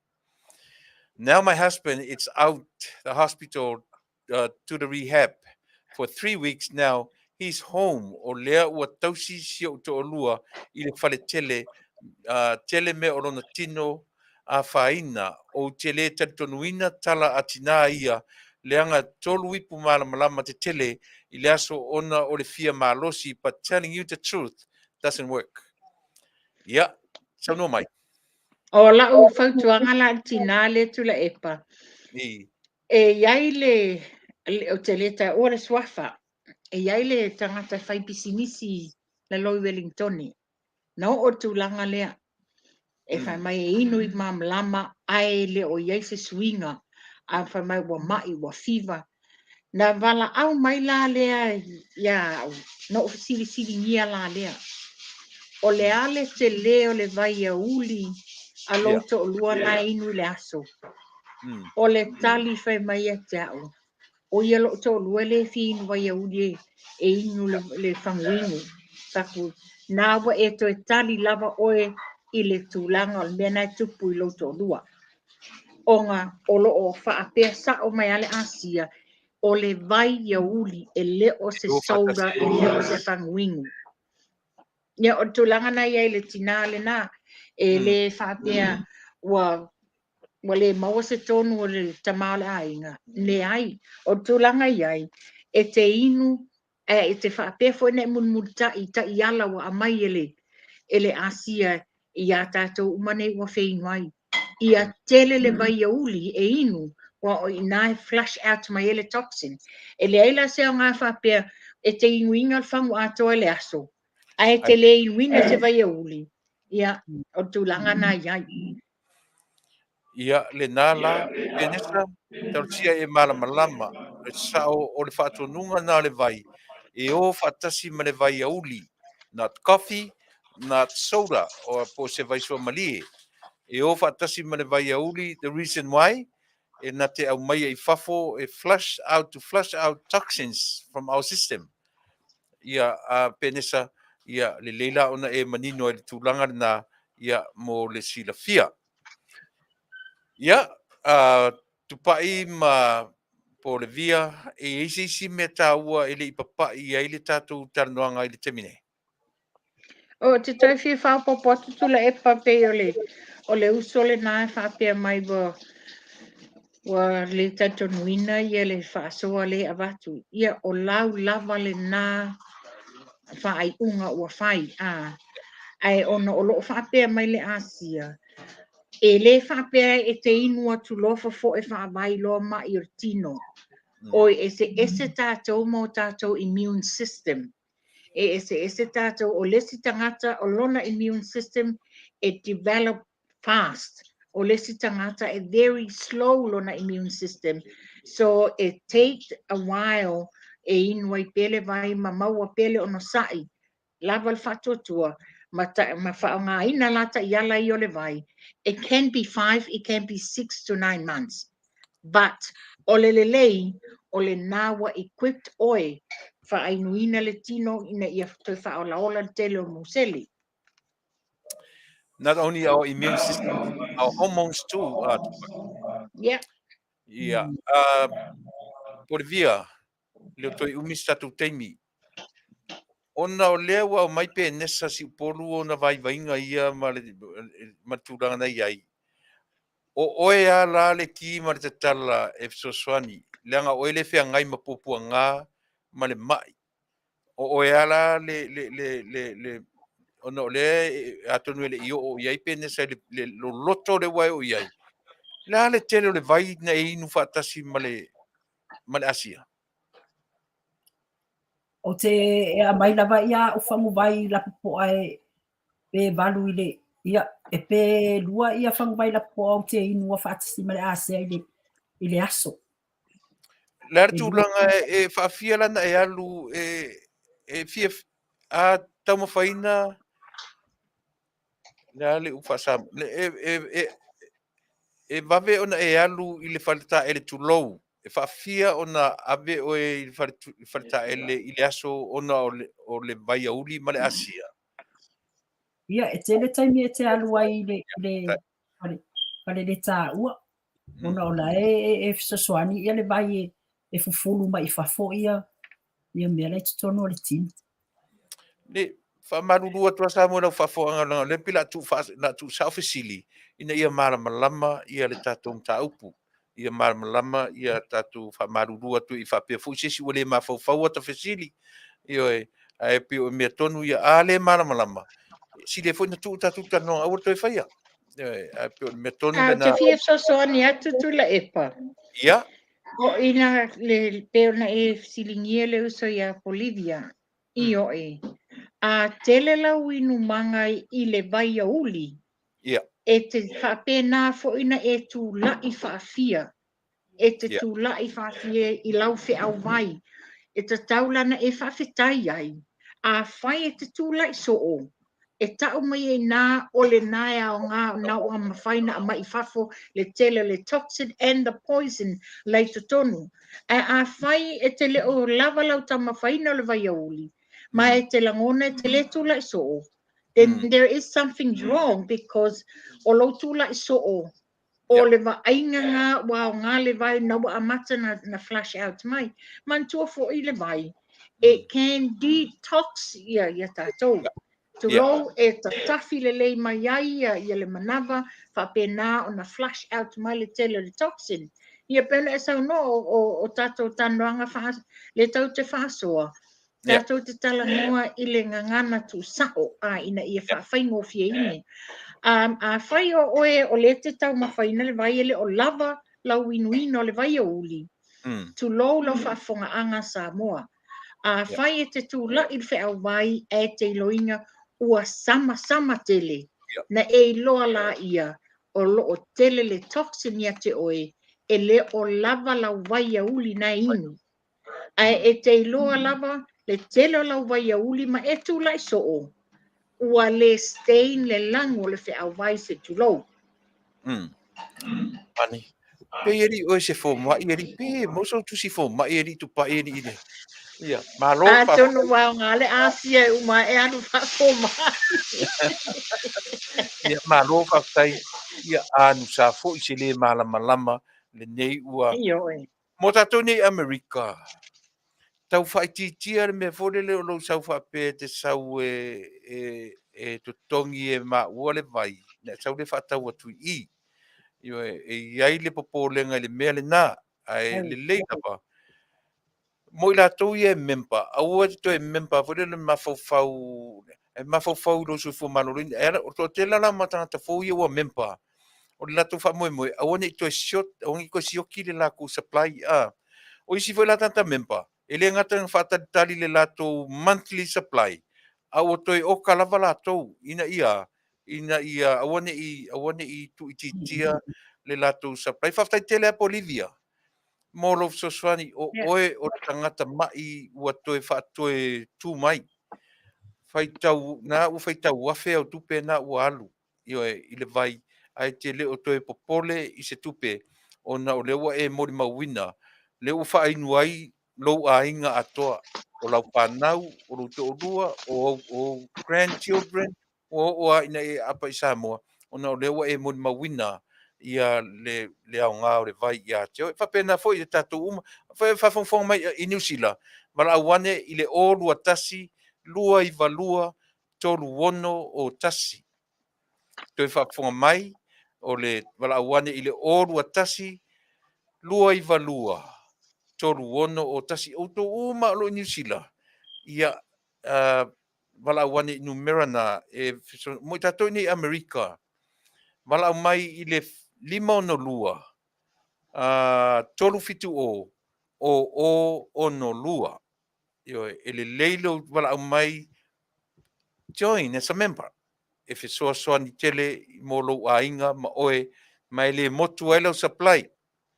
E la tu sa ora va i lo fale o te tau mana te tau sau te oka mai ama i nei wala sa mai a faila membership ona e pulale o te miti oka i po i fo inisi lo ainga o ka tu ya oe ya ai ona na mo lo tau wala au mai ma lo le taimi. O Polevia se i mai ala no mera fa mo le tawane pe ai ni se fia tala noa ma ave ila mo mau e tusa o le ngase pi ona fa mo O le olua lua tolu tasi fitu o tolu tasi.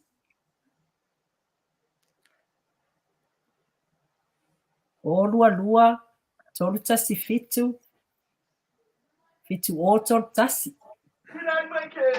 Ya na uta watu numera Tupa'i ia ma numera lea o le via pe a e fia bala au ia i o e mo sa pai ia mo se fa ma o le olua lua tolu tasi fitu o tolu tasi nai wailungo le screen mo tato uma i o lo o te tuane i lungo le screen ma le numera a lusi mo tato i Australia fa mole ia le na wailunga umo le screen silane i tatu numera na ua watu mo le screen fa mole Samoa i fa faingo fie ai mo le fa sota iane e o ngal matu tarnoanga le e te malama ati le mo tatu ni Amerika e lua se lau fa se fulu pe a e manao e te sign I'm sorry e lua se lau lima se fulu 250 US to become a member pe a e manao na te so member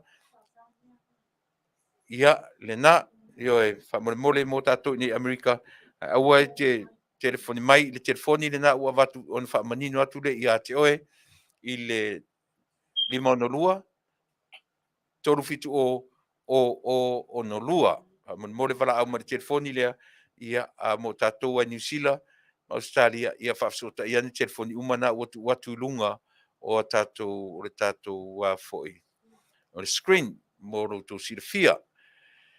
Ia, te tonu, i si me tāua lava e te rua fia ta mata mai a Polevia ai li wha umaina ta tanuanga. Le a se tala e te toe au ngani mai le atunu se me tāua e le pa i e tatu tanuanga i ona whai mai le i a Tupa'i mai whaaloa. Ia whaftai lava mo lava noa. E mua lava o te fia whaftai atu fo i tangata ia ua. So a tele ia tangata ia ua vili mai a te auma ma o tai o latou vai. Ia. Mai e tele fo i tangata ua mai a latou moli mau. E ao ngale vai o tata i whaadua i si tangata o i si tangata ua mempa. E le si tene le na mempa i le pe i umale vai a sotu i ona tua. Ia. Mai ua fia fo i awa o te toe tatao lava iai pe a mai se swinga o le vai. Ia o latou tala mo o ta whaanua ia o latou pusa vai. Pa ua whai mai fo i ua te lele ao ngā mo i latou. Ia o le alau te whaftai atu ai fo i le o latou mau whatu tua ina fo i o lo nei tangata. Ia matala anga fo i ua latou talitonu wai.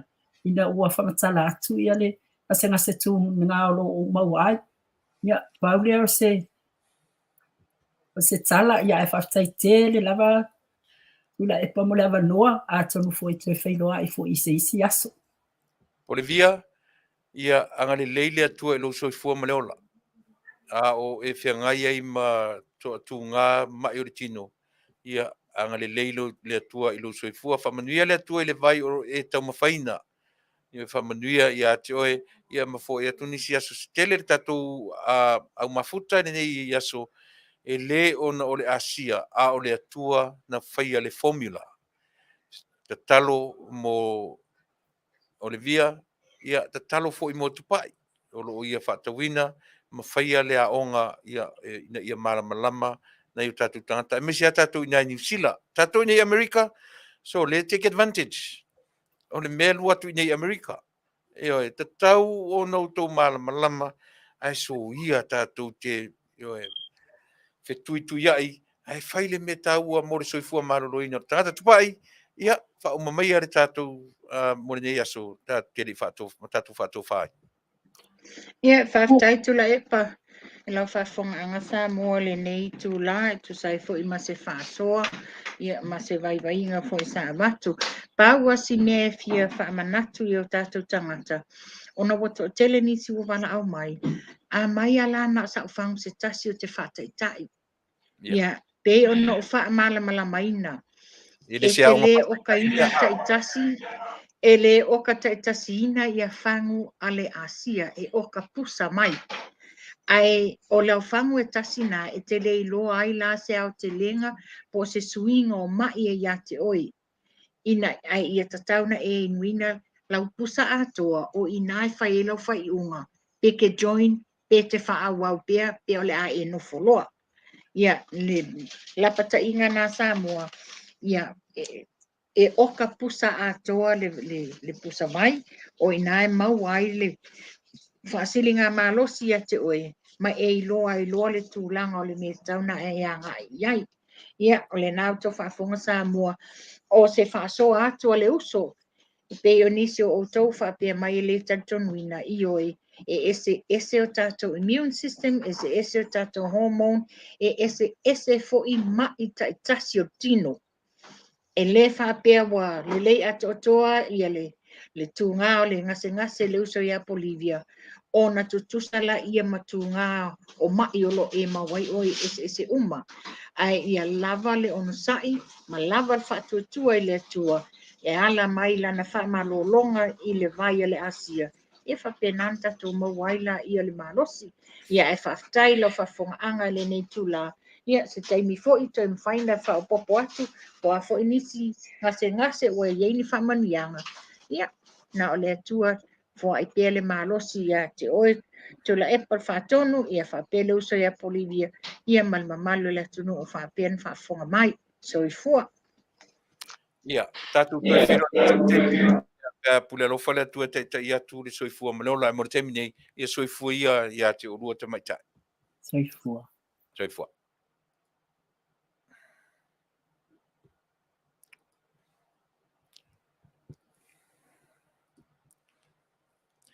Ia, la tasa to peselea. E to vā i se tautua atu le sela. Ia na ngai mairole a tātou anga ia tu ia tātou nei whasalaunga ia maritele o le ano noa i un tau pua ua motu mai le amatanga o le tātou porkalame. Ia nem tau puta ua sa ufi tarno ai ia pe atu sa martatu. Temi si me lau whafong.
oi. Pese se matua onga kulisi a vele vai lima. Ia, lea pe ua mawai atu ai foe o le tātou auaunaga o lenei fo'i i tuaso. Lea ua uvai atu le tātou o mai tātou talafou mai Samoa pe Auau. Ia usi mena whafonga o tātou talafou nei mai Samoa.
Ia,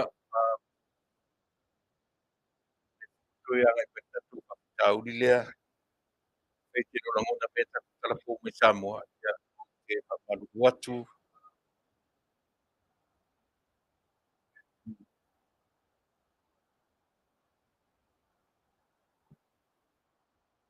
ka whapetele o maua mai, ia tatu talafo mai Samoa. Ia, tatuaga i maia i le vaega i o nisi o tatou vaega fa'asalou fa'apisinisi o le vaega o le First Financial Security ia po le life insurance, FFS life insurance. O lana main product ua ta'ua o le IUL ia po le Index Universal Life. E iai te tonu o le IUL lea o langa living benefits ona winga or benefits and no taku whangaina from your policy pe a sign up I la o le alama le tele e mawhai ona e no mai ai tonu ia o le vanga le uta o le living benefits o e mawhai ona taku whangaina a o e so fua pea ma o wola I le pe o life insurance ma sa tino ma tatu te whioti ia whātua whai ona taku whangaina ia pe sau taku tongia mo o tata pe tai o le vanga lea e mawhai ono tatu no mai e le tupe e whaongaina a o e so fua pea I le eise pa moe moe I te toe tongia o le ikile na o le atu ina Auaunanga whapea ia I le vanga lea o le First Financial Security ia mo lau whaanga Samoa not only the living benefits e whapena fo I le cash value ia whai ono tatu no ina fo I mo whaalavilavi whapusei e whapena fo te no ai au noa ma se moe moe e te toe tutongia. No winga o se whainga mawae o se whainga matutia ia e le ngata o e benefits ai I rātou e soifua wata ke whiotia tatu o ai Manuia ai nei whanau nei ainga o e le tupelea. Tāua lalo tatu whangaina a o tatu soifua. Pea e le ngata I le tāua o le tupe whaonga a o le tūlanga o le soifua maloloina. A whai mai lau test o mai wai watu tangata e whale. E watu a reps ale company I lo bauta malu gawa. E whai e au test o tele lopo le arto I ngā petrole plat, po le arto I ngā test e whai, po se po I ngā test fule le toso le laulu, pula hair, po le ase me whai, o tele po le plat test, po le alama. E watu I lo whale, whai e lau test, ia ona e whatatali le pe pasia o e pele ai, ia ona a matalore na whai au payments. O au payments lana e fua I ai le tupe teno no ai, e no ma le cash value, ia ma le living benefits. That's unique. I le atu I ngā mea, le mwhainga whaini tātou loans I banks, au le ia e te toe loan mai a oe, I laurawa tupe e au noa ma lau toe tutongina. O le tāua rena o le fo I tautua ma le Auaunanga. A whai e tu lau test, e sau e le pasia oe, a e pasia tātou e qualify tātou I le mea tau o le final expense, po le final expenses. Io te bifo ia no winga o tupe mai whai ai o tātou toi taimi lungo e whonga ele. Pe o toi ngā mea fore le o tupe mai whai tātou toi taimi o tātou lau awa. Pero nā, winga tātou tilo le 30 to 50,000 e qualify ai tātou uma I mo me mau I mai to atu ngā. Po ua maua tātou le kānesa o le toi isi fōpe, mau tātou le suka o le toi ioe. Pe maua tātou le ala watu ngā wha mai unga e qualify lava la tātou I le vaenga le tau final expenses, po le final expense. Io e Samoa, ia e le leilo tau asiasiane I le telefoni le li o ratami whatilua, ia po le whatalinga, ia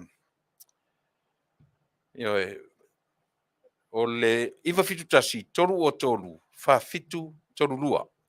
Wala wane ratami whatilua I le mataa wha, whitalenga ia mataa wha, ratami whatilua I le iwa fitu tasi, tolu o tolu, wha fitu, tolu lua, toi whafonga mai, wala au ia mataa wha, ratami whatilua, ia mole whapoponga, wha malama atili a te oe, ni whesili, te loe le maua tu nele tali, wala au wane la, le iwa fitu tasi, tolu o tolu, wha fitu, tolu lua, ia pe te valauane i lona faletua tamaita'i o seri fatilua i le 5 o tolu valu a tolu lua valu fāono faiva valaau ia ratami a le maua ratami fesiliane ia seri le faletua 5 o tolu tolu lua valu fāono faiva o ni ngalo ia te oe ia lana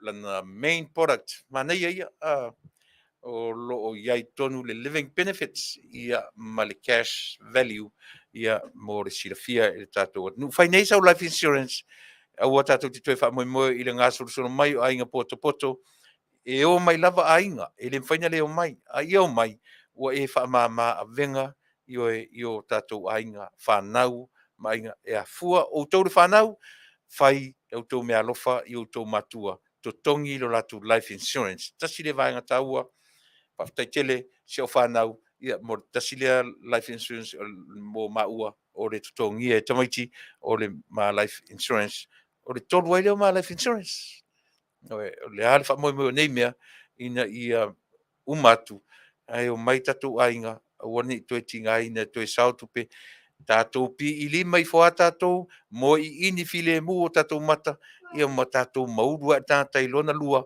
ia malu filemu ia ai fia ai fanau mo tatou aiga te le mea o le lea ai talafu i fa'alavelave i maliu ia mauai se fa'asiliga ia ua lo latou totoe ai luga o le foga'aele'ele ia ma fa'auau tatou o matua ua maliliu atu ae latou te fa'auauina le legacy o tatou o matua ia ma papena le soifua ma le ola i lau fa'afoga mai e le gata fo'i le first financial insurance ae faapena fo'i la i le vaega le ua i tatou koko Samoa le mea o le koko le fau nei fau le koko Samoa i nei se fulu tālā i le koko Samoa e tasi ao e fa'afogafoga mamao mai valaau mai ou te lafo atua le koko Samoa ia te oe sefulu lua sefulu tolu sefulu koko e alu atu i le taimi tasi paule mea ou te lafo atua le koko Samoa ia te oe fa'atali e au mai le tau e lafo atua le shipping ia e fa'apopo le shipping ma le tau o le koko a fa'apea se lau e koko e te mana'o ai o lona uiga e afe tālā fa'apopo on top of that 1,000 ia o lau shipping mo lou silafia ia a se fulu koko se lau tālā plus your shipping e feto'a latu a le shipping pe a uma ona mai pepa ma le post office e lelei le fa'amalamala ina ni e fa'apea ua lu atu o sili atu le ioe na fa'apea le po fei ai mea na mo lou silafia tatou ai America New Zealand Australia i le tau te leo ese ma mea o le shipping mo le totongina o le shipping and handling e totongi le se tax ia le ngatala o koko Samoa o le vaenga o le fale o loa ua ta'ua o le J&H Sewing Retail o lon tuatusi o le luatolu fitu fa'avalu Main Street Caution California 90745 o le fale ofu fale susui mawai ofu tino ia faitanga o puletasi o mu'u o ula ia ia pe o inale sa wai le telo ula ia wa sila mai tonu o le tatu ofisa nei ia o mea tau lima Samoa e mau e fuili ava Samoa mawai le tasina o koko ia whatau nei ia pe tasina awala mai tonu mau e fuili koko Samoa mau le ava Samoa i le fale uloa ua taua o le J&H Sewing Retail o le tamatai pule ia o Tiolin Lafulemu Asea ia o lana telefoni tolu tasi o tolu lima iva tolu valu lima fa a e mafafau e sui se toninga o Auautalavou o Aulotu o ainga i meo maliu ia fa'afesoatai nei le tolu tasi o tolu lima iva tolu valu lima fa fesili mo le tamaita'i Tiolin Lafulemu Asea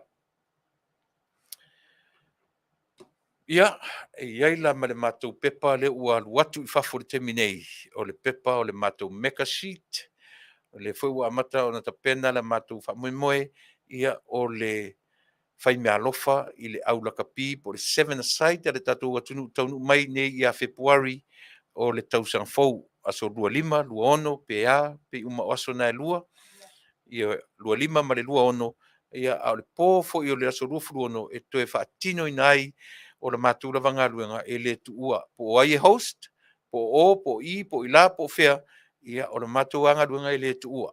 E le tuua Samoa a fia whaatau sau pepa, 5 tā la i le poloka, tolu se lau fitu 5 pe amana e whaatau atoa le pepa, ia o na whailonga afe, valu se lau, ono se lau, 5 se lau, valu whailonga whapena e wa aila i. O le tele o isi me i whani tele mawin whailonga whapena, a o mātou. E le ngata o le mātou au ngani atu to te fisoso ani mai, a te tau fo'i o na mātou o watu tupe, e tau iero tau alofa mano tau anga le lei, e whamoe fia whailoa mai, ia whailoa mai, e lafo mai, lafo atse pepa, ia, e me se atatou nei tonu Amerika, i vaenga i e tūlalata mai, io e mo mialu to fisosoani, da te whai mea alofa i le au ale tatou atunuu o le au ave fua ma tama whanau o le atunuu ia oro tu i le ola ma le malosi tu i le tino ia ua lava le whaalau i loina o le tatou atunuu whai ina manu malo o le meta ua o le awai o tatou atiu te mawhaiva whataunuu le anga le lei i alo ma whanau o le tatou atunuu ia e Samoae whapena o no tatou whai o tatou tiu te mawhaiva le ngata ina tu i o le muripapanga ia ai fai maave se me alofa mo i latou e le fou ia i matou le meo le angalele i tupu mai e o le malo fai malanga mai o le aula kapi ele se me fou ia matou o le community o taua o le atoa Samoa Inc USA atoa Samoa USA Inc ia o le na lea ua whapepaina uma ia ma tapena ana ngaruenga fa community ia ele ngata ina sosoani ia Samoa na lua pe a o mai nei a o ana ngaruenga fa community tu tonu o ai nei so se ai nei California o lea ua uma o na fai pe parestala ia mo fa tanuina o matu ngaruenga fa community e ngata o tupulanga mo le au vanga fo ia o te o gang bangers ia o le au vanga fo ia tusi graffitis vanga i lungo le o lungo walls ia o tupulanga talavou o drugs ia pe o mea umana o le o tilo ia i le community ale atoa o Samoa ia mo le whataunuina o ia fuafuanga uma i tutonu o le ngata la o tutonu o le ai o lo matou anga lulu atu ai ma le stete o lo matou ai au la matou io i Samoa le tatou atunuu o le Amerika Samoa i ona tulaga pe a faimalanga mai nei i tulaga o pau le mea ia o matou iloa logo mai i matou teo atu vatu sa matou se fulu tālā e fesoasoani ai po le a se mea mafai ona matou fesoasoani ai ia faapena fo'i le tatou manu Samoa o le fast o le HRPP pe ua lau tele faapena le faamalu taua lenā matou tele o toe galulue ai ua ga'o se fast supporters group a ua lau tele le fale'ie a le atoa o Samoa USA Inc ia ona o le va'ai lau telega ia tatala le fale'ie mo so o se Samoa e faimalaga mai ia ma totonu o Samoa i Los Angeles nei ia o pe ona i fasisilaga lenā i le taimi nei o matou fonotaga e faia lea every other week o le Sunday nga umatu nei sa faia le fonotaga logauiga e Vale uma le sa nei lesi asa ia o fonotaga na o loo fa'auau o matou galuega fa'auau lenā vaila le sesega lea na vevesi nei umatu nei le vevesi malo fo'i ia nao mai nei oka le vevesi sole vevesi mai o mai le seven aside vevesi ia vai le ua galoma atua le ua le toe ese lea o toe fa'alogo tui fai ua malōlō foi le pese fa'ili malōlō lelei te toe mai foi le isi tausaga pe ita'i le auaunaga a le si'ufofoga o le taeaofou ma le community e lē malōlō le sesega lana mea sega na mea o isi to'afiosofi mai a ina ua ua tino mai mea a o le auaunaga lava nei e le si'ufofoga o le taeaofou ma le community e lē malōlō e wha o le ngā ruenga wha wau pea. E wha wau pea. Mātou whioti, o le wha moe o mai si tangata ma tūpulanga o Samoa whai mai, wha wau, ma wha wau pea. O le se senga na o mea, ia pei e afu atu i tua i ngā mawhauwhaunga na o le alofa o le atua. O le mea wha wau. E leo se mea alofa nei, ta ofisi umare sama futato o mai pe a o mai sama le tausanga fo le whapena le alofa. Le ala muri ai ia le ngā ruenga nei, ma ngā ruenga wha community e le ai se taimi e alua luai whapea malolo se i toi o mai le tausanga fo. Le ai se mea whapena e whaawau pea la mātou ngā ruenga e longo ia te o Samoa, ia ma la mātou ngā ruenga e tapena mo Samoa whai mai i le atunu. Nei, ia, pe o le nā le vaenga o tatu whasalaunga whapisnisi. Whamaruru atu se i uma, ia o na toi sa ili le po le atonu le mea le ua le lango nai se leo, io e o tatu talafou mai Samoa mo lau Faafofoga'aga. Ai ai le mea tau ana o mai tatu talafou, le alala o talanoa atu tamwhai whaatalanoa tuai. O le whaalave fo le na tupu sa le la valu, tulou le fioanga, i si o matou motu se vai. Mai tala i lisi aso, ua le whamaoni le fioanga ia ma tiute whiangai ma le ofisa o leo. Ua ese na mai tala, atu sau tala fou o le so, o le ala ua pe ua amata o na taumwhai le fioanga ia ngā lue whaatasi ia ma le ofisa o leo i Savai.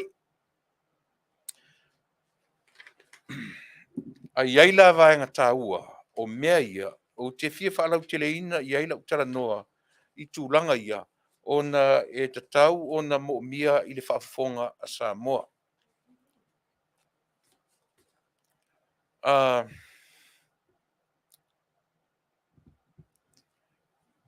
O tūla fono, whaale atu nuu, ma tūla fono, whaale malo. Samoa le lenta tau tilo i melea. Ua fia nei tau sanga o le vaenga o malo. Po le malo, po le government of Samoa, po le whainga malo o Samoa. E fia. Lea e whamanatu nei, whatoa ono se furu tau sanga. Ono se furu tau sanga, whainga malo, wha malo, upu whai. Ono no winga, e fau lava.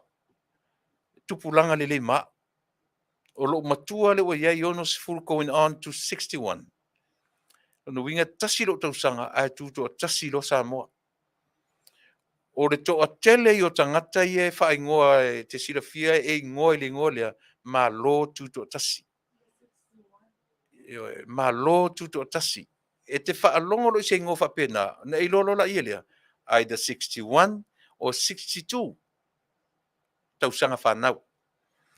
Na i lolo e te wha alongo lo tangata ingoa i a ma lo tuto tasi. E te tau le fesili po le alo na matua.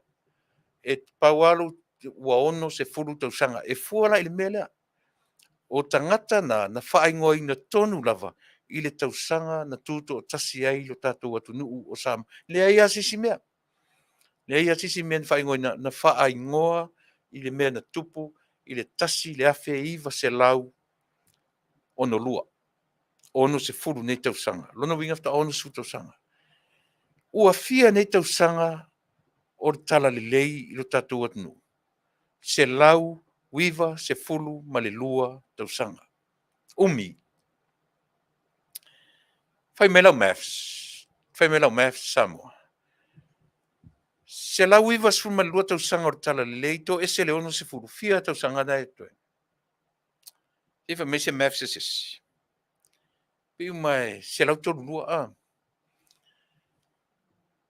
Piu mai se lau tolu lua e sa o pele. Se fai me do your maths, please. To ese mai se lau wiva lua i le ono se fulu tau sanga. Se lau tolu lua no winga. Se lau tolu se fulu ma le lua tau sanga na carry mai ai e le tala le lei le atu nuu o Samoa. Faafetai ake, na. Se lau tolu sumalua. Tilo i numbers. Fai o lea. se lau tolu se fulu ma le lua na carry mai ai e le tala lelei ne atunuu o Samoa se ia o'o mai i le tasi iva ono lua. Fa'ato'a maua inā le mea ta'u o le tulafono fa'a le mālō, po o le mālō fa'aupufai, po o le mālō o Samoa, the government of Samoa.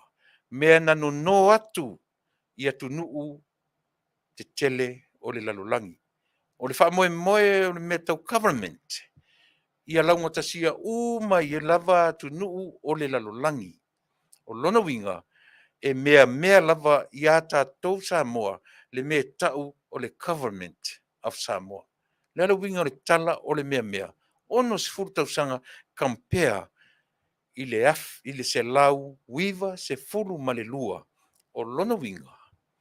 E le tatau la ona whaatauanga vale le malo i le 5 na tai maia Samoa i le se lau wiva se fulu ma le lua tausaga o le ale mea lea. Christianity. E te le sao o le Christianity i le whainga le journey a Samoa instead of the government of Samoa. Tu tonu me alu fina ngalo i le mele o tatu talanoa ai. Ono tatu malam ai lea i le sao o le mea lea o talanoa tua i a te oe. E fōu nei o ananafi. A eva aima i a te aure o te no fotu. Just yesterday. E mea lavalo tangata. Fea ngai ma le tala le lei i a Yesu Keriso. Sia uta mai titi a nanafi. Fea ngai ma le tala le lei a le atua mo Samoa. E umila le taimi. Na carry mai ai e le Christianity. Le atu nuu o Samoa ma o na tangata. Na i lo le government of Samoa. Ia manino le lei mea ia talo sia foi. Ia whaafonga mai le whainga mālo o lo tula i mai ma Tuilaepa ma i lātou uma o lo whaafonga mai i le temile nei.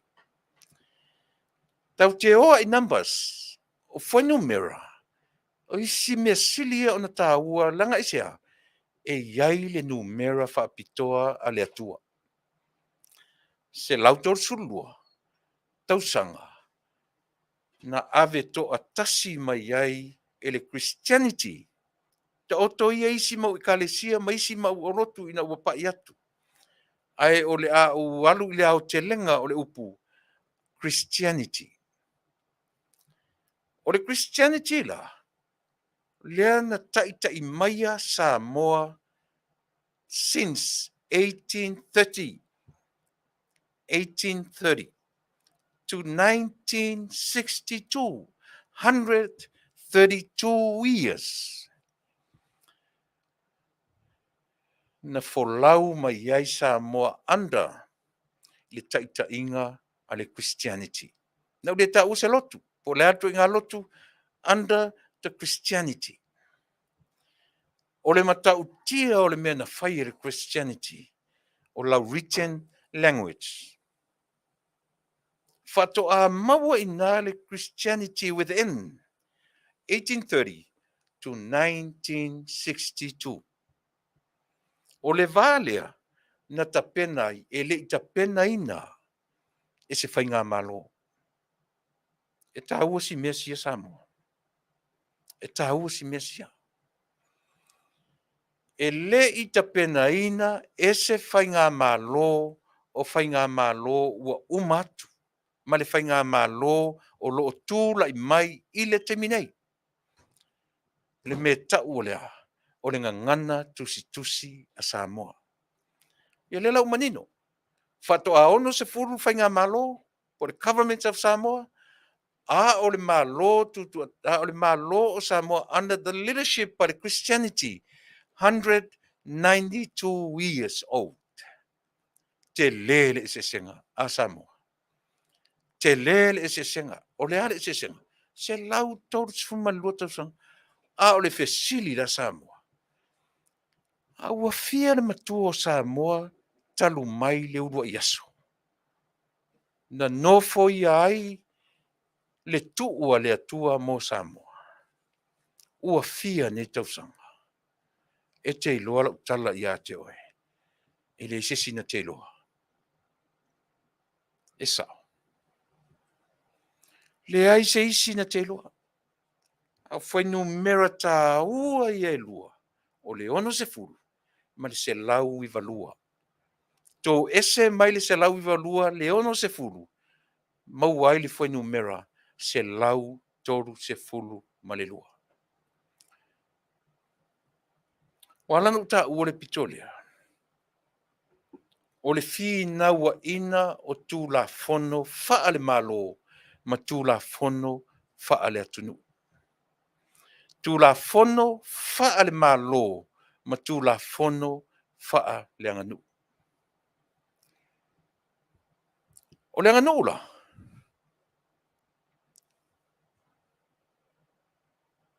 O te taritonu.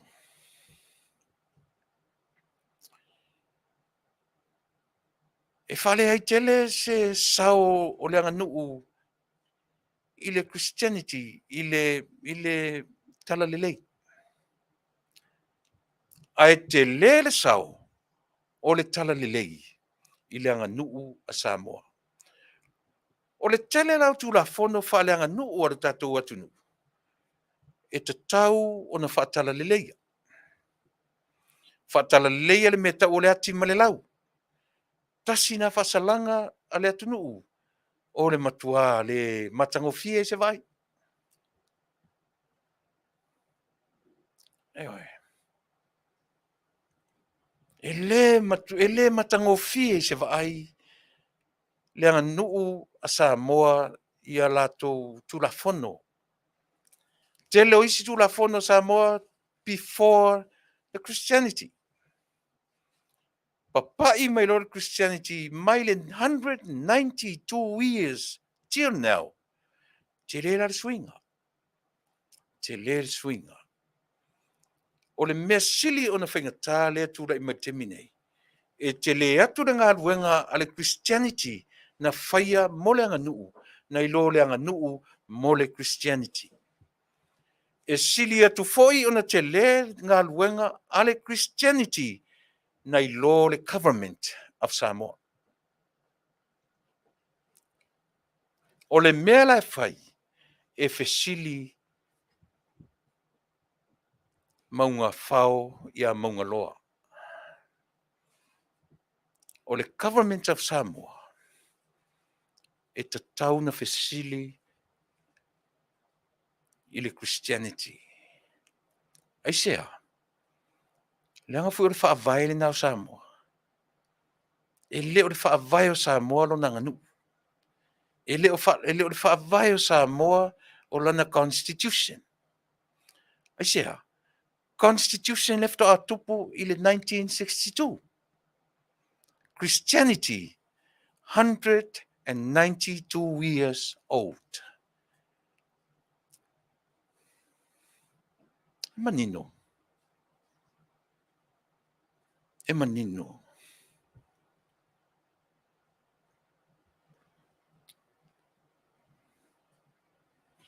E te tau o na toe ala Samoa ma toe mata i tū mei. Wala no tano mele, o whala lavele tupu me sa lavalu.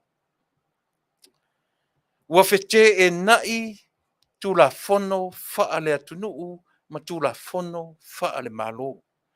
Ua laa ese le tu la fono ale fioanga. Ma le tu la fono faa Cristiano, Christianity. Ua laa ese le tu la fono faa le malo. Ma le tu la fono faa le atua. O le tu la fono faa le atua. Ia lela lau whamtala tia te oe. Tasi le mea langa tau te tala no. O tu la fono faa le atua la vaia. O le lofa. O le alofa la le lau tala no atu e taunta tau tilo iai e se senga o tu la fono le fio anga male malo. Fai mai le upu alofa. E sao lau fai unga fai. E le sa o fai unga fai ai tu vanga uma ye lua. Io e. E le sa o.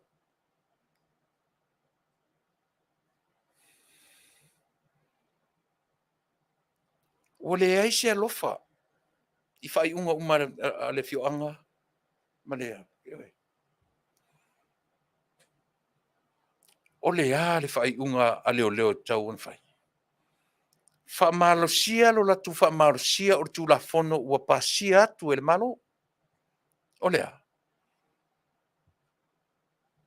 O fea la o iai. Leo leo ma le la tunga luenga. Fai mai le upu na pa o le fana. Solo muli lo leo leo ma le la tu ta ofi. O fea o iai le tautonga na fai. O fea la to e malu ai sa mo isi mea pe a o atu leo leo e fai leo se fainga ma foi. Pa la vole fana wala au foi. O le ar fai unga fai e tatou ia mea. O fea o iai fa maoni ma le loto tele e fai. Mea la lea leo ni whaatalonga i vai pea, whaatalonga i vai pea le fea ngai o a fioanga ma le ofisa o leo leo. Asea, leo ai loa e fioanga. Mai la tau e umia au penga nei. Ai, se o leo leo la tau e lese me fai iai. Nana paare whana toi foi.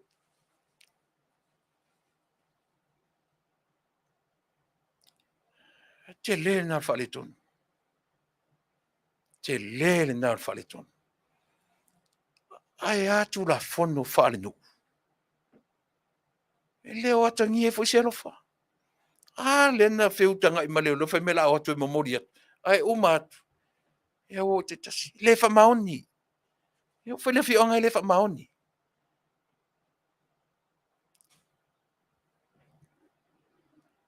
E se ala e le ina.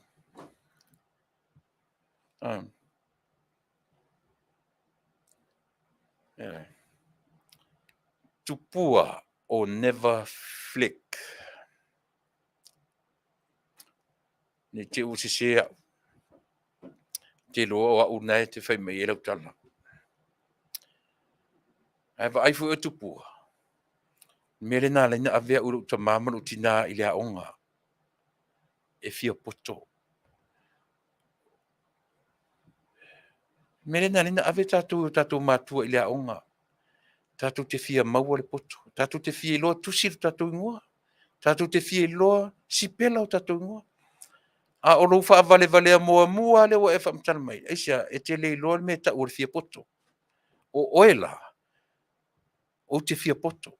E sa o tupua o neva. O te fia poto. A o oela tupua. E te wha fia poto. Sila la le se senga. E te wha fia poto. Ai o te fia poto. E sa o le lei oe. O te fia poto. Langa mena le ave au. Ma ave oe e lo ta mama lo tina i le aonga. Tatu te fia maua le poto. O aura. Ne o sanga ta poto aura o tangata ta mai tupua. Moro sirfia. E ia te aule ta mai fa le atua. O te tufa tuai, ma o fasoa tuai, ma o wa tuai i lo valea na te valea ai. Se fai mai la lo poto na i tupua o never flick. Pe a fa pe ai te la so malama mai se lau i valua i le ono sfurtau sanga.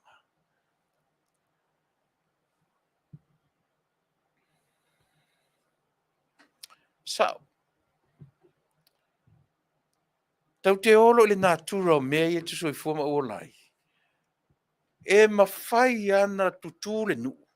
E fōringa mai o le a whaile la tu whainga. E avea la tu tama whanau le tu la fono. But I tell you, e ia le wha natura, e ia le natura whaatangata. Se la tatu o ne avea tama tu la fono. Oie tau sia matu, oie tau... Le mwhain tatu o se mamea ia. A o inala. Lea le unu whai atu le tala. O a tatu whai unga whai. O ina e whamatara me ta o le alofa.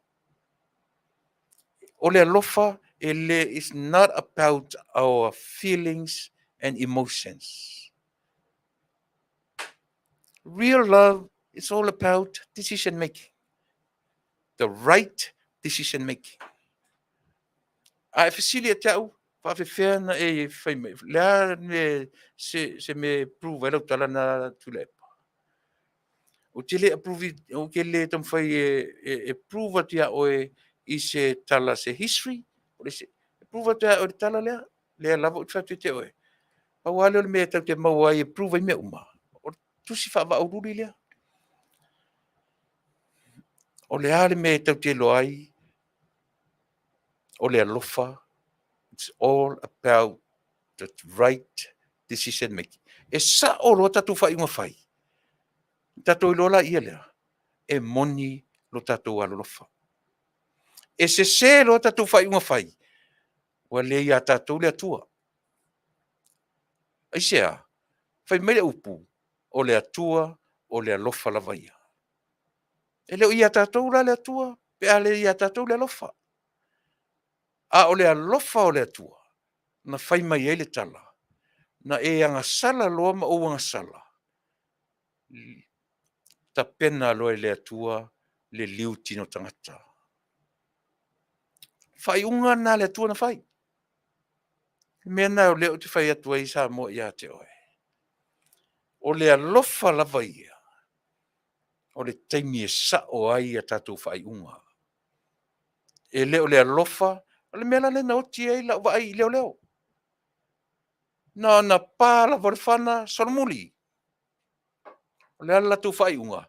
Se o la tu tautonga, a watu ai oti ai oti ai. Ia wa ai la le fale a onga le ua maua i isi nu maisi tō marijuana, maisi ai drugs la iai. Tatou o e fai. E solo muli leo leo. Io e te pena e o tatou nuu mo tatou ainga le lafitanga mo tatou. Asea, se decision making. Se le whai unga. Ua lea lofa le whai unga. Le mena ta o le lofa. E le lofa o tatou waalonga tua tolo a ele mea penia emotions o tatou feelings. Tatou whai mese ua tumua u le lofa. Sao, anybody, anyone have feelings.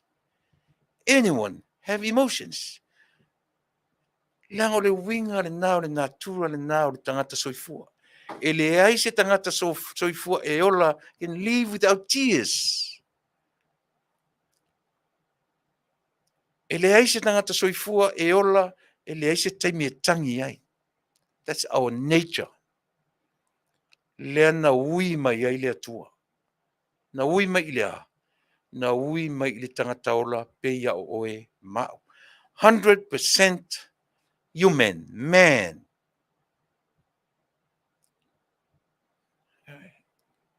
Fair la oso mai le atua liutin tangata lea. Na oso mai fair. No so many feelings, but no so many emotions. No. No so mai i le decision making. Na ona nga sala o le tangata pipi i ai ma le whaamanuianga. O le mata utia le na o le mea. O le mata utia le na o le mea Samoa le atunu e. Whawhiwhelan tatu o tam whai tatu i o tatu tangata.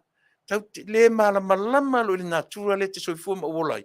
Whenga tāwharan tatu malama i le atua mo le whinangalo.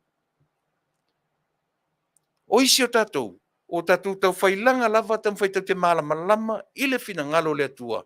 Nobody knows. No one knows God's will.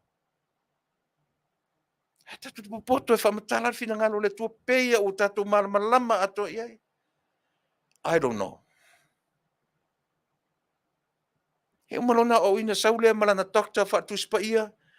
Saurua PhD, sau whamatala wona i loa ato atoa le atua. I'm telling you now. Tau te whioti ma le lalolangi. Le ise sina te loa. Aisea, e le o tātou i le merena. O le decision making la lea, leo te whaiati ate oe. O lo u petonunga la lea. Na toe ave rola ia le umi o tausanga o le Christianity. ma le whainga malo. A whalongolongo mai le whainga malo, e te tauna ave le lato ai, i le tautua a le Christianity mo le atunuu o Samoa. 192 years old. Tātou whiola mai lava, ua uma o na tapena e le Christianity, whale sā, o whale aonga, o le ola, whialoaloai, i to tonu o nuu mawhioanga. Ele i whaia e se whainga malo. Taro sia whanongono mai whainga malo. Ele i whaia e se whainga malo. E tūto atasi ane Samoa. Wa uma ona tapena e le atua through his gospel. Le malo o Samoa. Mena leina ta o Samoa.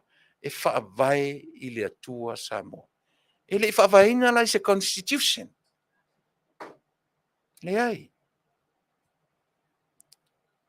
O le constitution, ele o se whaavai le nā o Samoa. Le lava te tū mau pēr i lo taritonunga. Le pepese au whai porkiki. O le whaavai le o Samoa o lana constitution, no. Le ai. Whaato a maua i le ono se furu tausanga. O te matua i fo i le constitution o Samoa. I'm 1 year older than our constitution. I le tatu ta iala. A o le whaavai lava ia o Samoa. Se lau wiva se fulu ma le lua tausanga. Talu o nei loa e Samoa le mea tau lea. O le tala le lei a le atua. O nā lai peise i lunga le mea lea. Whaavai o le... E fesili la. Mea na po lea lava le mea le whainga mā loe whai. E le mwhai ana laa e se masimesi o lea. O le fesili le Christianity. O le ale Christianity o le atua. O le whiau a le atua na whaatala le leia ai lo tātou atu nuu o Samoa. E tūra i mai loa Samoa i se teimi momoa e le fesili i le atua. O le teimi ana e mā ngoto ai Samoa i le moana sau.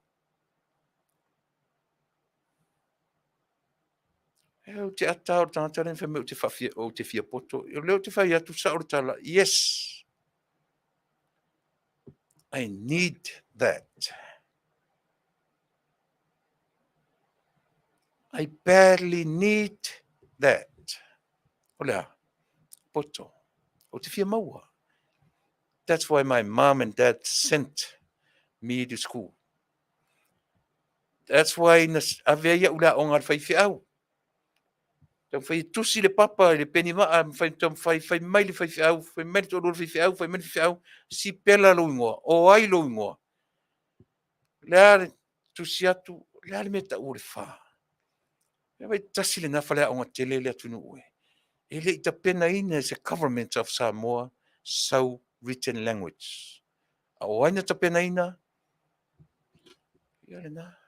Nei whai whiau mā lātou tusinga, nei a lātou papa maa.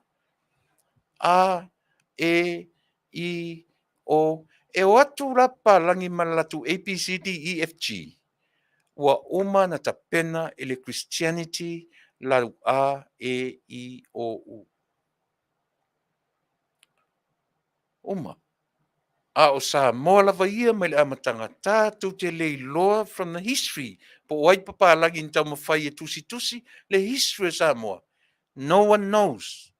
Le aso na ta pena i e le atua Samoa mai le amatanga.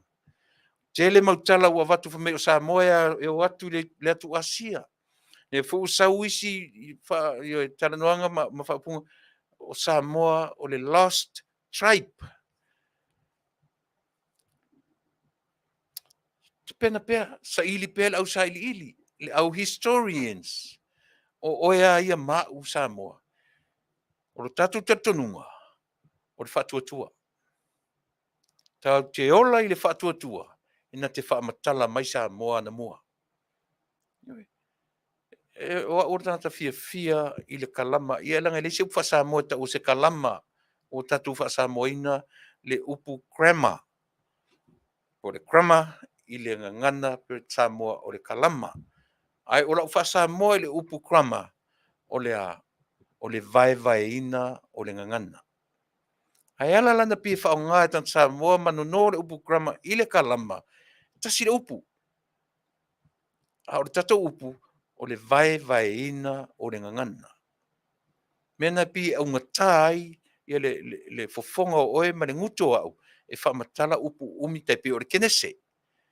Tatu whaongaina upu, sa o mele upu Genesis e whaamatala i upu Tupa'i.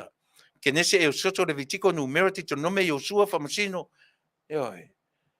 Tau te no sa o mele upu Kenese o le ala le wingo le upu Kenese. A tusi le lunga Tupa'i o le a matanga o mea uma. Ia se whautala iai.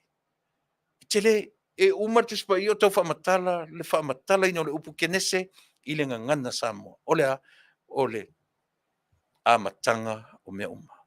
O mai le e soto, Exodus, o le are tatu Samoa i le e soto. Pe a tu la le la tatu me Samoa uma lava heading so Tupa'i. Instead o le Kenese, tu ia i lunga ina le a matanga o mea uma. O ka se ingoa.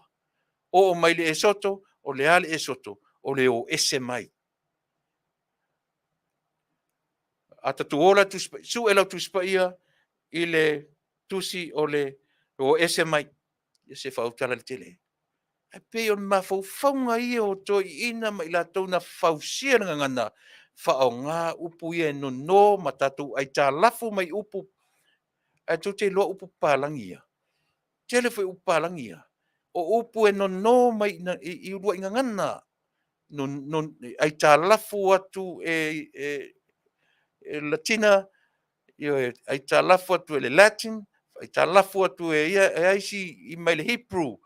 E o atu la i palangi, tele upu palangi, ai tā lafu mai ngangana nei. Ai o atu tātou, ai tā lafu mai ngangana ia. Ai se whaingofi, pia tātou malama le e. Ore to o tele o tātou ia e oe. Le wharongonongo mai lo, le whai atura tātou tua mo e. Le lein tātou malama i mei. Mo i la tofo i wa whaimata i tai o le malo. E le tātou nau ese ma upu whaavai ia. E le tatau o nau ese se whainga malo ma le se lau wiva se furulua tausanga o le service ai Christianity. O te lo ta uatua se lotu la mosa, po se lotu metotisi, po se lotu katolito, po se lotu kālisio pa ia aso ngatai. No. Nea o te tāo wha ia i lunga o lea o le Christianity. Te talo i malama nei i taupu ia. Langa i te tau ono tātou loa. Lea ua nini whaatasi. Lea ua mailo i whainga nuu, ma whainga malo, ioe, ma o mai ai. Tau ma whaia fio anga, whai mai o mei na o mei Samoa mai amtanga. O ana whea na o mei Samoa mei. E sao. O tūra whono Samoa. Na whau mai leanga nuu. Ai ina ua o mai le tala le lei. Ma tau tua le tala le lei i le se lau iwa se fuma lua tau sanga. O se teimi umi. O se teimi umi na tau tua ai ele Christianity Samoa ma ia wha sao mai loa. Ia leanga nuu a Samoa na amata mai ai. Aur teimi lava nei e toi fo ia tātou ma whai mai le ai o Samoa na whapea. Le ai. O le atua o Samoa. Na ia whaia Israel. O le atua Israel. O le atua fo ile nao tātou Samoa. O le system. Tangaloa langi. Lea tau mawhai nisi o tātou e toi tatai iai tātou. Lea lei on tātou whai mai o tātou. O le system na mai ele atua e ola ele tātou Samoa. O le mele e iloa ele tātou Samoa. E o atu la ia missionale. O ele system ele tangata Samoa. Le mea o le soifua tāpuai. E a fuai fea na tāpuai i ona atua o le vavau. Ai lei whapele i ai le atua o Israel, na iaia le atua, a o lona whaongaina o metotia, ma mea na tāpuai i ai tua a ma Samoa mai ile amatanga, e le i pongi sa ai le atua. Le atua o Israel, o le atua o Sapauta, nai Samoa from the day one. Malama le lei i ai le atua, o tātou. Whaatoa a watu e le atua lana tala e le lei 1830. Whaatoa a watu e loi nai le atua ua lewa nei Samoa lana tala e le lei. O le ale tala e le lei. The story about Jesus who died and rose. O le atua na le utino tangata na tautau le sa tauro na o ifo le tuunga mau ma toe tu manumaro. O le tala lana na amatu i Samoa. Ai le whape o le atua le fto a Taunuu watu i Samoa. O le tala na watu i Samoa na i to tono le tuunga mau a u toe tu. E le se tala o le toe tu na amatu. Na watu uma lava le tala i le tuunga mau ma le toe tu. E le a toa i nā tala o le toe tu. Pe ana tātou filosofi me loa tātou toe tu. E sao. O le good news lava ia. O le toe tu. A o le a toanga o le toe tu. Ina o i tutonu o le tuunga mau. A na ngata ila Yesu i le pongisa o le tuunga mau. There's no good news. There is no good news for us. Pe ana ngata Yesu le pongisa o le tuunga mau. E malama lama tala ni mo tātou. Ana whape sau loa Yesu oti ma uma i tonu palailo na tino, palaio na ivi tonu ta aloa ilo matulanga whapen pe o oema. E leila se me ta o se good news. E leila se tala lei. Ai Faafetai le melia. Ai ta taurana toi fangu yelu tātou at nu matula fono a Samoa. E ta tauna toi va ai to toa ye no mafio anga. E malama lo tātou wola i le sinful nature. A o le wha moe o le sinful nature. Ia susulu i ai le malama o le God's nature. O tātou loa rola i ele o le melea. Langa o le tele au nuu mawhiong. E tele ne toi wha nga i le latu tala. Whanupo le latu tatanunga me le latu wa ai tula fono. E ia e toi whoringa e na o afio anga i le ufi o latu tama whanau. A wale sa vale i upu mauti atu e a vatu a wali ia pe a maua e a vatu i tai tatu te tala no whaartu la fono ma whai i ai lau tau whai unga whaartu la fono. O le wha moe moe se lau au matua ia. Te o mainga lau tau sila sila. E ai le au matua lea umana ai ele nuu. O le ase whale a onga mo le tangata sala. O le ase whale a onga mo le tangata sala i le taifia se lau o matua. E tele me o le whaonge ai o le ainga mo le ainga le lumana i atoa i le tape o le mena whaonga le upu au matua. E le o au maia i ni pua poa a o le pua anate mo le reproduction.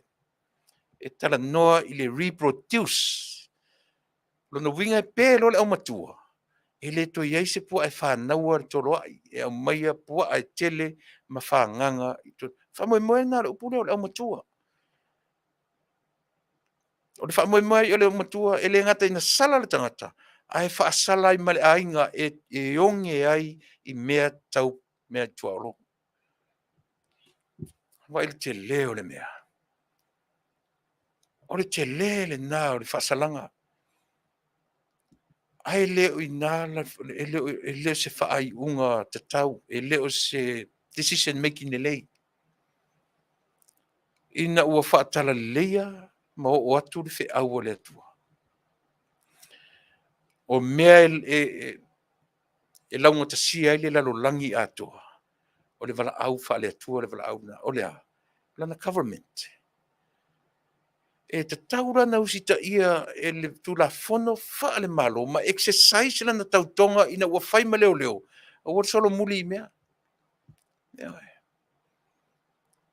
O le ale whi au o le Christianity, whai au te tono nuu mafioanga. O le whai au nuu, whai au i whai pule o le nuu atua. Tatou nuu oe. Sa ili tamaia. Ave li tula fono. a fai e tatou tulafono fa'alenuu fai ai pea ae lē soloia ai le tulafono fa'alemālō pule tatou pe fa'ataunuu a tatou tulafono fa'alenuu a o tulafono fa'alemālō lava ia e lē tatau ono tatou soloia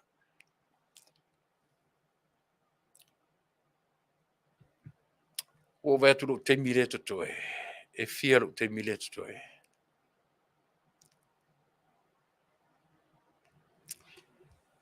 ia toe 20 minute ai e totoe e fa'amalulu atu tu'unisi mataupu ia e si o talanoa toe sistemi ona ua lata mai lo'u taimi e tu'u ai le tatou felo'iga i lenei aso e masani ana fa'aumatu fa'apea la'u au'unaga mo oe le atunuu e o te lē alu ese ma la'u upu apoapoa'i e le o se upu fa'atonu a o la'u upu o te apoapoa'i ai i le tatou faigā mālō filifilia le uiga o la'u tala faigā mālō filifilia o le taimi na tapena e le atua i nisi latou te filifilia ae lē fa'apea la e fai ma tagata filifilia ona alo ai lea ma le sasi sesē ma fa'aletonu e mawhaina sasi le tagata filifilia e mawhaina sesē le tagata filifilia e mawhaina sasi le palemia e mawhaina sesē le sui palemia e mawhaina fa'aletonu lauli e mawhaina sasi ia le fofogaina a o i latou o lo'o fai ma ta'ita'i o le atunuu o galuega la a matou nei te le loa isi le tiopo o latou o le galuega o te iloa le vaega lea o la'u tautua e lē fia fa'afofoga i ai le mālō aisea se'i vaganā le tagata e moni le alofa se'i vaganā le tagata e sa'o lana decision making fa'afia fa'alogo o le vaega lea o la'u tautua aisea laga upu e avatu sa'o lava i le moni o le alofa ta te musu e alu le tatou mālō toe palasi a i le mea na palalasi ai i latou talu ai a o matou galuega ia o matou tiute ia ma faiva matou te taotaoama i lautou folauga tautuana ma outou o tagata atamamai o tagata filifilia e le atua ae aua ni outou mamā iā te outou le feagai ma le atunuu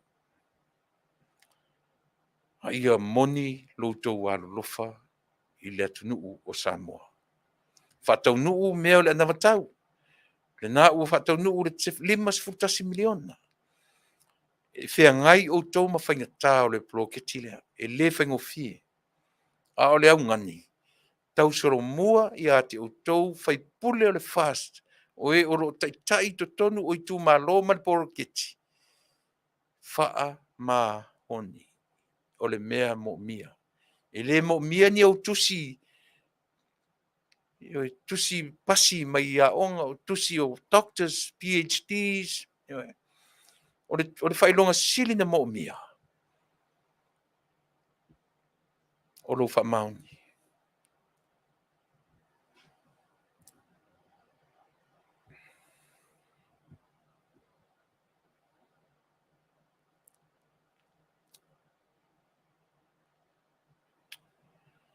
ia i tumalae lilo mai ava manaia le fa'asoa demokalasi democracy o mea fo'i e luatu i fafonei e luatu i o le democracy lava po le alava le mea le fafonei e tatauna mataitu o le democracy a Samoa not so much o le aganu'u a Samoa ae tatauna tilotilo o le democracy a Samoa laga ese le democracy a Samoa ese le democracy a atunuu nei o Samoa lava ia ua tu'u iai totonu lana aganu'u ua fefiloi ai le democracy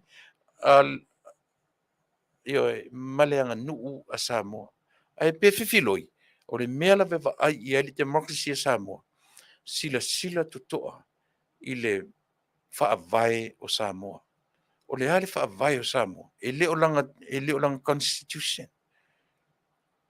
o le Christianity, 192 years, talu o na tautua le Christianity mo Samoa. E fou le government, the democracy, brand new, very, very new.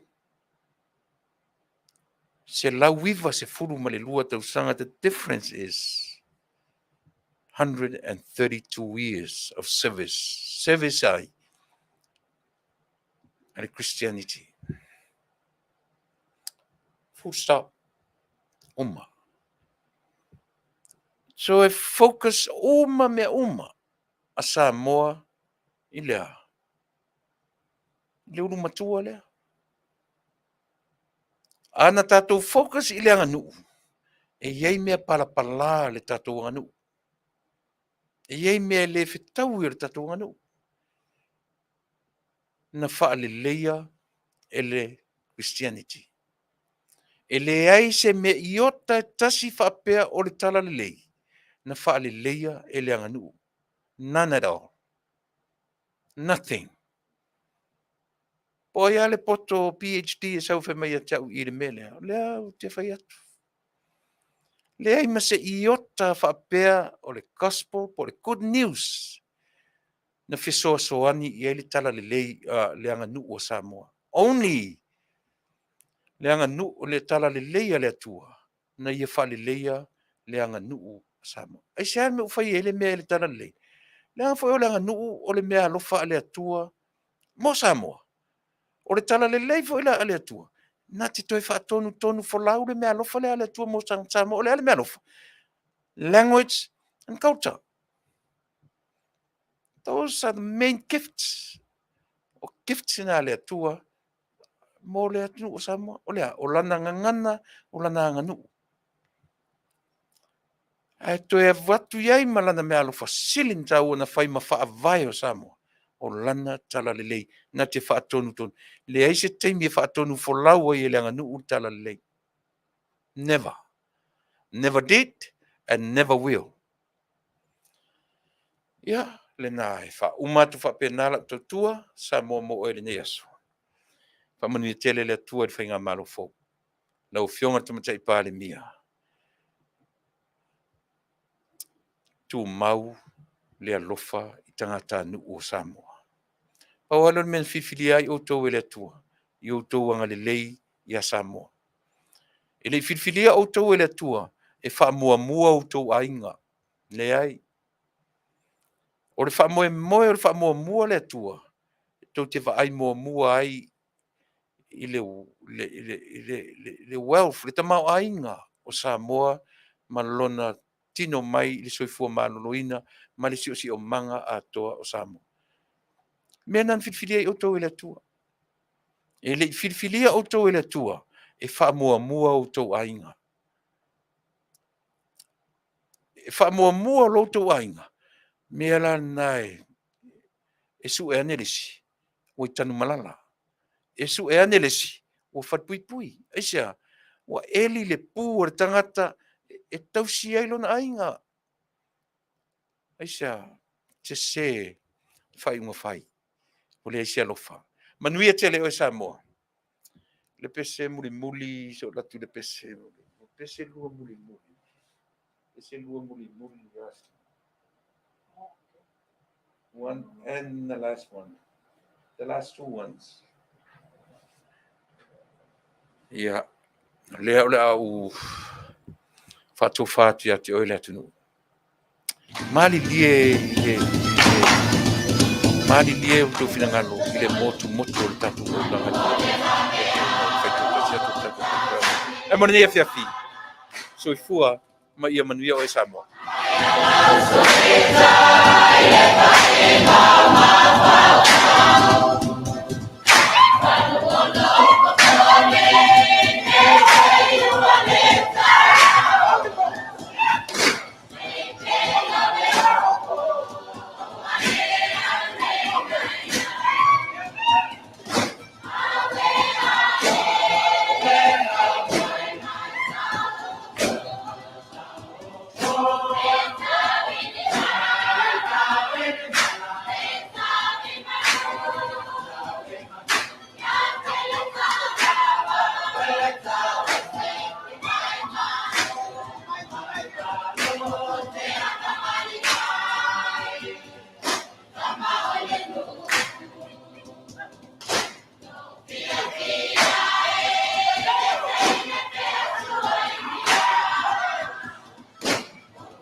Welcome, may I have your attention? Pull up a seat, begin the lesson.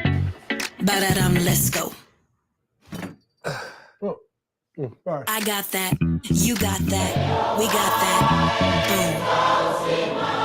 Ego, the #1 rated brand in cordless outdoor power, brings you the Select Cut mower, built to exceed the power of gas. Customize the cut with Ego's revolutionary dual-blade cutting system with 3 interchangeable blades. Featuring Ego's patented lithium battery technology, it cuts for over an hour with single charge. And touch-drive self-propelled technology makes it effortless.